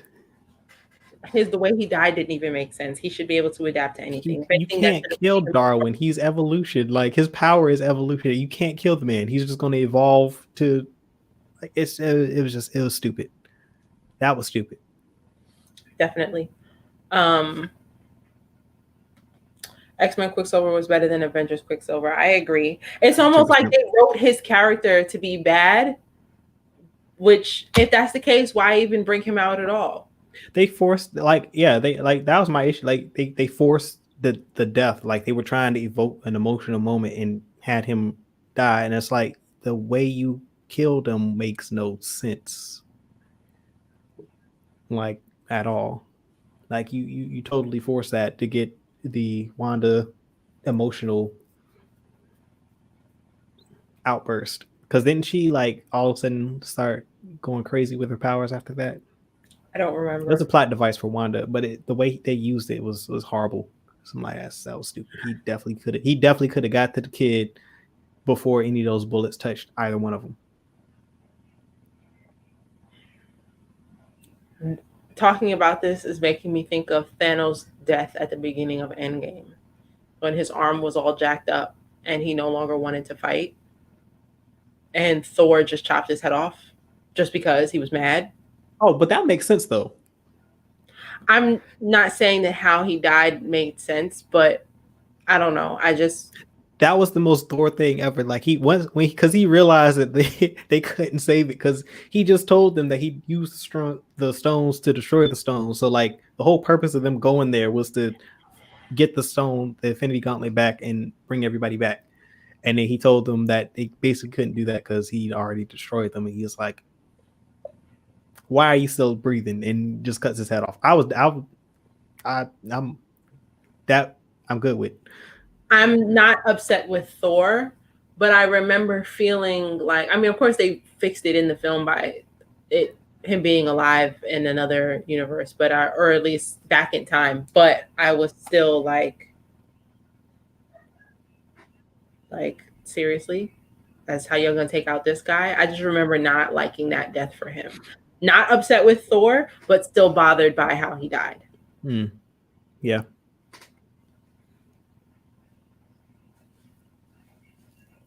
I think that's all I got. That's all I got too. Yeah. Oh, so I think two things. One, since we've had such a deep conversation on Marvel versus DC and these films, I want to know what the best comic book film is. What do you think is your best comic book film? That's our conversation for next week. And I'm not so much talking about adaptation from comic books to film. I'm talking about film, period. What do you think is the best comic book film of all time? Superhero film. And this is for next week. Yes, for next week. Also, if you have time, I have spoken highly of a film called Life on the show several times. It's an alien film starring, I'm just missing everybody today. What's your boy who plays Deadpool? Ryan Reynolds. Starring Ryan Reynolds. I think Jake Gyllenhaal was in that movie too. But yeah, the twins. Yes. I think it's an alien film. It's about these people on the International Space Station. They send a rover to Mars or something. It finds a cell. They're able to bring the cell back to life, and it grows and it creates this monster and takes over the ship. It's called Life. It's a great sci-fi horror film. I loved it, and I recommend it all the time. Just this week, I saw a film on Hulu called Sputnik. And from all of the research that I've done, these two films are not connected. However, to me, there's no way on earth you can watch Sputnik without watching Hulu, without thinking of Life. I'm all over the place. So if y'all have time, please check out Life and check out Sputnik, because I think it would be dope just to cover that film next week. That's on Sputnik. Is on Hulu. Sputnik is on Hulu. Is Life streaming anywhere? If you type in "Watch Life Online Free" on Google, it is not. Yeah, just it's type in Voodoo Online Free on Google and stuff will happen. But you ain't hear that from me though. Okay. But yeah. All right. Well, that's the show for this weekend. Appreciate everybody who joined us tonight. Gonna drop a link to the Discord and the channel. If you have not joined our Discord, what are you waiting for? We have conversations like this on the regular, every day, 24/7. So please join us. We play Among Us at least once a week as a family. We do great things. We also have a coffee page, which is where if you of course, we appreciate the viewers and everyone who is subscribed, comes watch this show every single week. And if you feel like or want to know how you can help us any further, please visit our coffee page and you can donate at least $3 to the show. I mean, donation that you submit online goes back into the production of this content. Say it don't you don't have to. It's just if you feel like you want to donate and help If you support love us, us, go you ahead and should. hit us. Send us some donations. We appreciate it either way. The views help, the subscriptions help, the likes help. Those are all ways that you can help the channel grow, be successful. So I just put the link to the Ko-fi page in there, and coffee page, excuse me. Remember what Dr. Umar said? Gifts. Donations. We need gifts. And yeah. donations. Yeah, what else we got? The Starlight Beacon every Friday at 9 p.m. Eastern Standard Time. That's me and JBM, who's unable to join us on this episode. He is studying for an exam that he needs to get some accreditation for his job. So, and I think he's taking that test on Monday. So, shout out to him. Make sure y'all show love and support to him, but he'll be back next weekend, probably more than likely, and he'll definitely be on for Friday on our Starlight Beacon Mandalorian season 2 recap. And also on the channel, we've got the Explore the Lore video, which I did, which kind of gives an overview of the Mandalorian history in canon. So go check that out. It's 5 minutes long. And also on the way, I've been working on all weekend the part 1 of my next series, which was going to be on the Mandalorian Wars. That will go out on Wednesday of this week, so make sure you subscribe and check that out when it drops. I can't say what the time is yet. I'm not done editing, but that's part 1 of a 3-part series on the Mandalorian Wars. Nice. This is an EU conflict. This is not currently in canon, but it's an important conflict. It kind of talks about the history of the conflict between the Mandalorians and the Jedi Order.